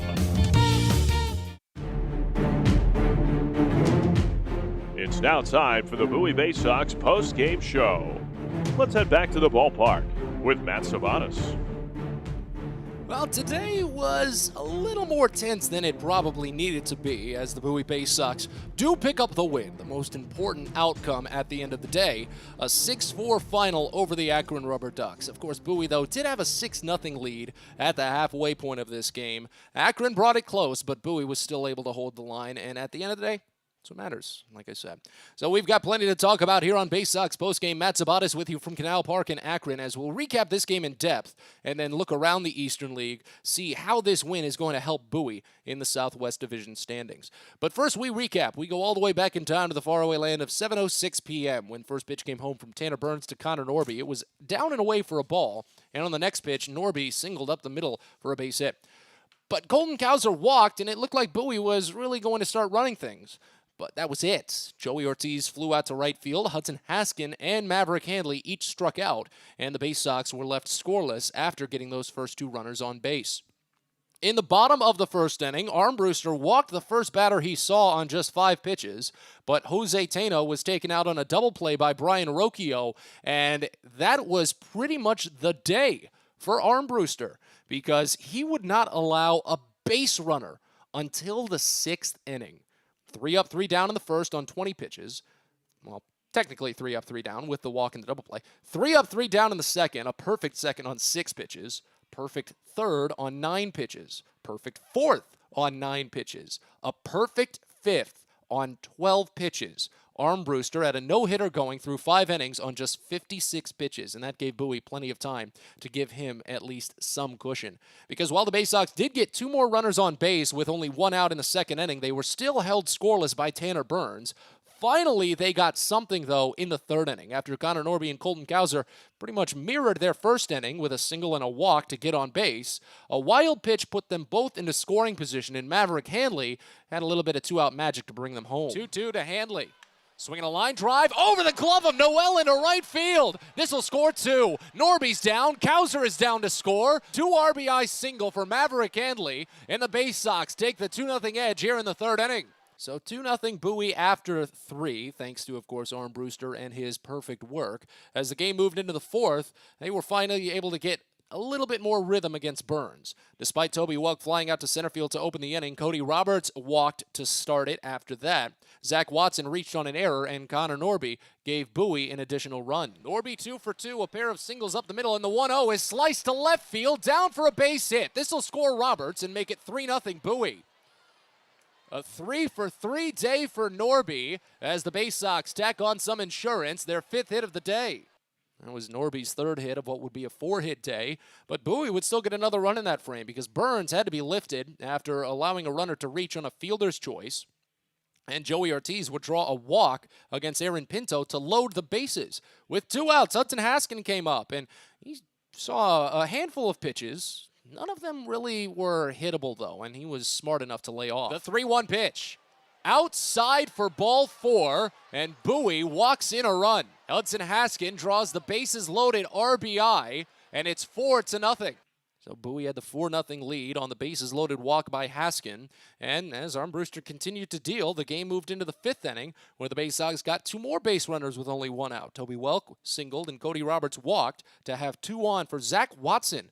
Break out of a hitless skid and give Bowie some more runs. Looks back second twice, sends the 0-2, and it's ripped left field. This one hanging but falling for a base hit. On one hop, it's picked up. Here comes Welk. Rounding third, the throw's a beauty, but it's too high. Welk slides in to score, and Bowie gets another across. It's 5-0. So a 5-0 lead for Bowie, but they still weren't done in the 5th as they wanted 1 more run against Kyle Pinto. Connor Norby would be the one to deliver it. Stranded, 1-2, line over to left field, another base hit. This could score a pair. As Roberts scores, Watson gets the stop sign. The throw is cut off, however. No need to risk it. Bowie does up it to a 6-run lead. RBI single by Connor Norby, a 4-hit day, and it's still only the 5th inning. Well, that would turn out to be the last hit for Norby as he struck out looking in the 7th and popped out to 3rd in foul territory in the 9th, but still finished 4 for 6. And that spelled the end of the day for Aaron Pinto as well, but also the end of the day for the Baysox offense. That's one of the other pieces that really hurt Bowie a little bit, is that after that RBI single by Connor Norby, things turned over to Robert Broom, the sidearm hurler, and that delivery of his really threw off Bowie, and from then on, their offense just shut down. Bowie only had 1 more base hit for the rest of the night. It was a 1-out single by Zach Watson in the 7th inning. In the bottom of the 5th, Armbruster was still working well, retired the side as mentioned, but as he tried to stretch into the 6th inning, he picked up 2 quick outs, and it looked like he might have been able to take the no-hitter into the 7th. But it just wasn't meant to be, as Quentin Holmes singled into shallow center field and moved to second on an error on the play, put himself in prime position for Jose Tena to break the shutout bid. Fires the 0-1. Cracked bat, slowly floated over the head of the shortstop into center field. The wave will come around as Cowser scoops it in center, rips a bullet home, but it's up the first base line, and a run scores. After 5 2/3 no-hit innings, Justin Armbruster is allowed back-to-back singles and Akron is on the board. Bowie still leads 6-1. But after Tana singled, Brian Rocchio wanted to cut into it a little bit more, and he found a good pitch to hit. The 1-0 pitch. Line drive right field and deep. Haskins running back, but this one is gone.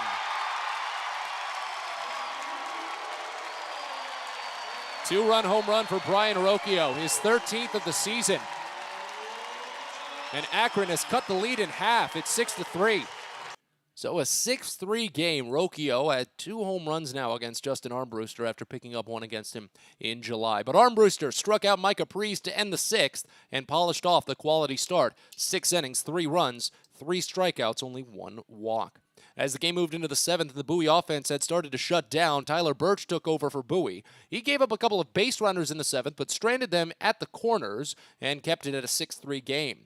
Bowie went down in order in the 8th on just 7 pitches, and in the bottom of the 8th, Akron got an inch closer. After Brian Rocchio was hit by a pitch with 2 outs, Micah Prees stepped up and extended his hit streak to 7 games. As the 1-2 comes in, and it's swung on and lined out to right field, Haskin running back on it at first, and it's over his head. This will score a run as Rocchio heads first to third and comes home.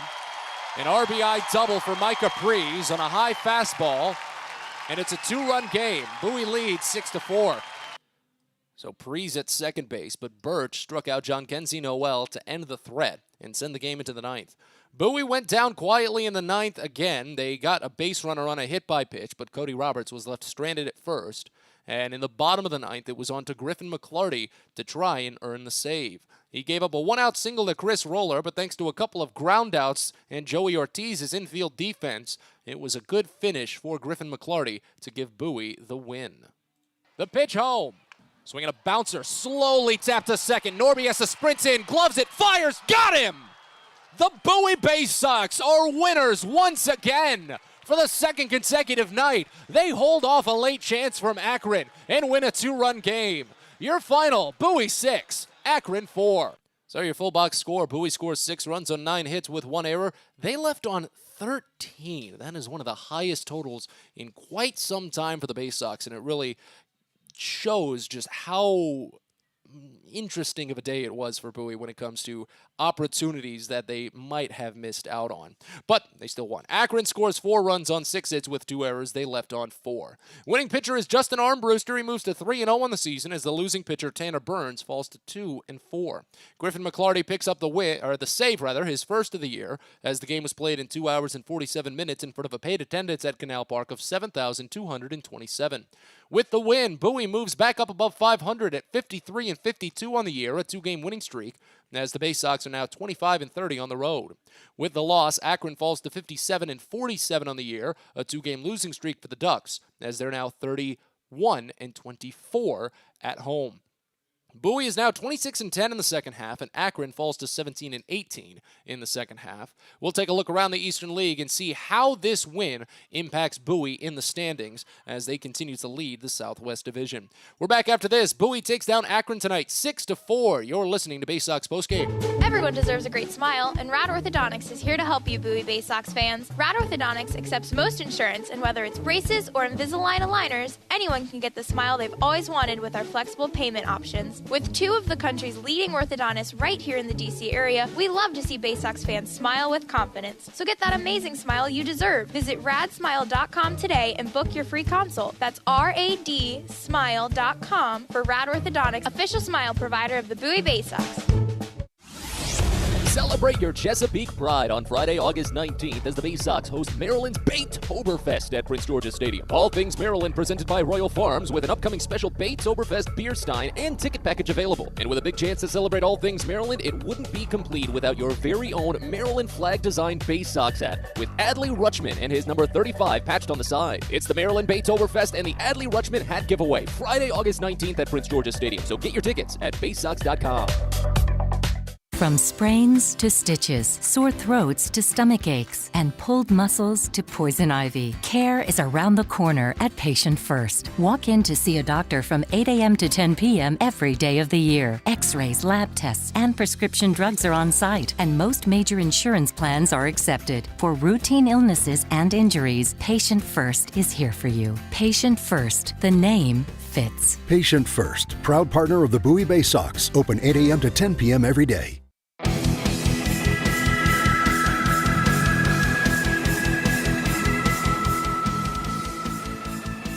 All right, back to Akron one final time this evening as we get ready to wrap up Baysox postgame. Another big win for Bowie as they take down the Rubber Ducks 6-4. That's going to help them out in the Southwest Division standings, of course, as we do a little bit of scoreboard watching.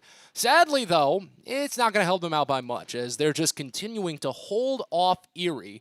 The Seawolves picking up their 5th consecutive win as they've taken the first 4 from New Hampshire now.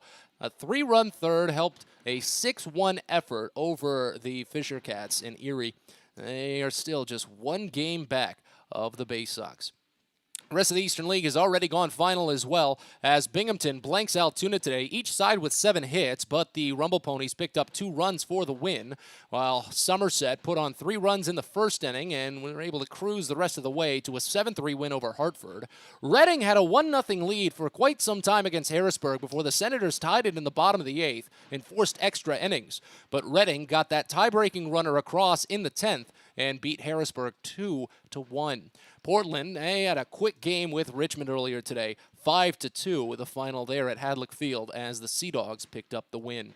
Around the Orioles organization, there's 1 game in action. The rest have gone final, and it's not been a good day for Norfolk as the AAA squad gave up 4 runs in the first and were trailing 10-0 before finally getting on the board, but it's not gone much better for them as they trail 12-3 into the top of the 9th over in New York against Rochester. That's the Nationals affiliate. Delmarva picked up a 1-hit shutout today over the Carolina Mudcats. That's the Brewers affiliate over at Purdue Stadium. A couple of runs one in the second, one in the fourth for a 2-0 win there for the Shorebirds. And you talk about shutouts, that's what Aberdeen did too. 4 hits against the Hudson Valley Renegades, the Yankees affiliate in High A. Aberdeen cruised to a 10-0 win. But again, the score we care about most on this production is that of Bowie's as the Baysox take down Akron tonight 6-4. 2 sides will meet again tomorrow as Bowie has an opportunity to take a lead in the 7-game series. As Ryan Watson will get the start for Game 5. Tanner Bybee will get going for Akron. It's a doubleheader on this Saturday at Canal Park. There is no scheduled starter for Game 2 from either side, anticipated to be bullpen days. But Game 1 will get going at 5:05, which means a DCA Imaging Systems pregame show ahead of Game 1 at 4:45. It's going to do it for us, though. Yes, we've still got a busy weekend ahead, a big opportunity for Bowie to try and maybe gain some ground and pick up a big series win against Akron. We say so long. Matt Sabatis with you from Canal Park in Akron, saying thank you so much for stopping by this evening as Bowie takes down the Rubber Ducks tonight 6-4. We'll talk to you tomorrow.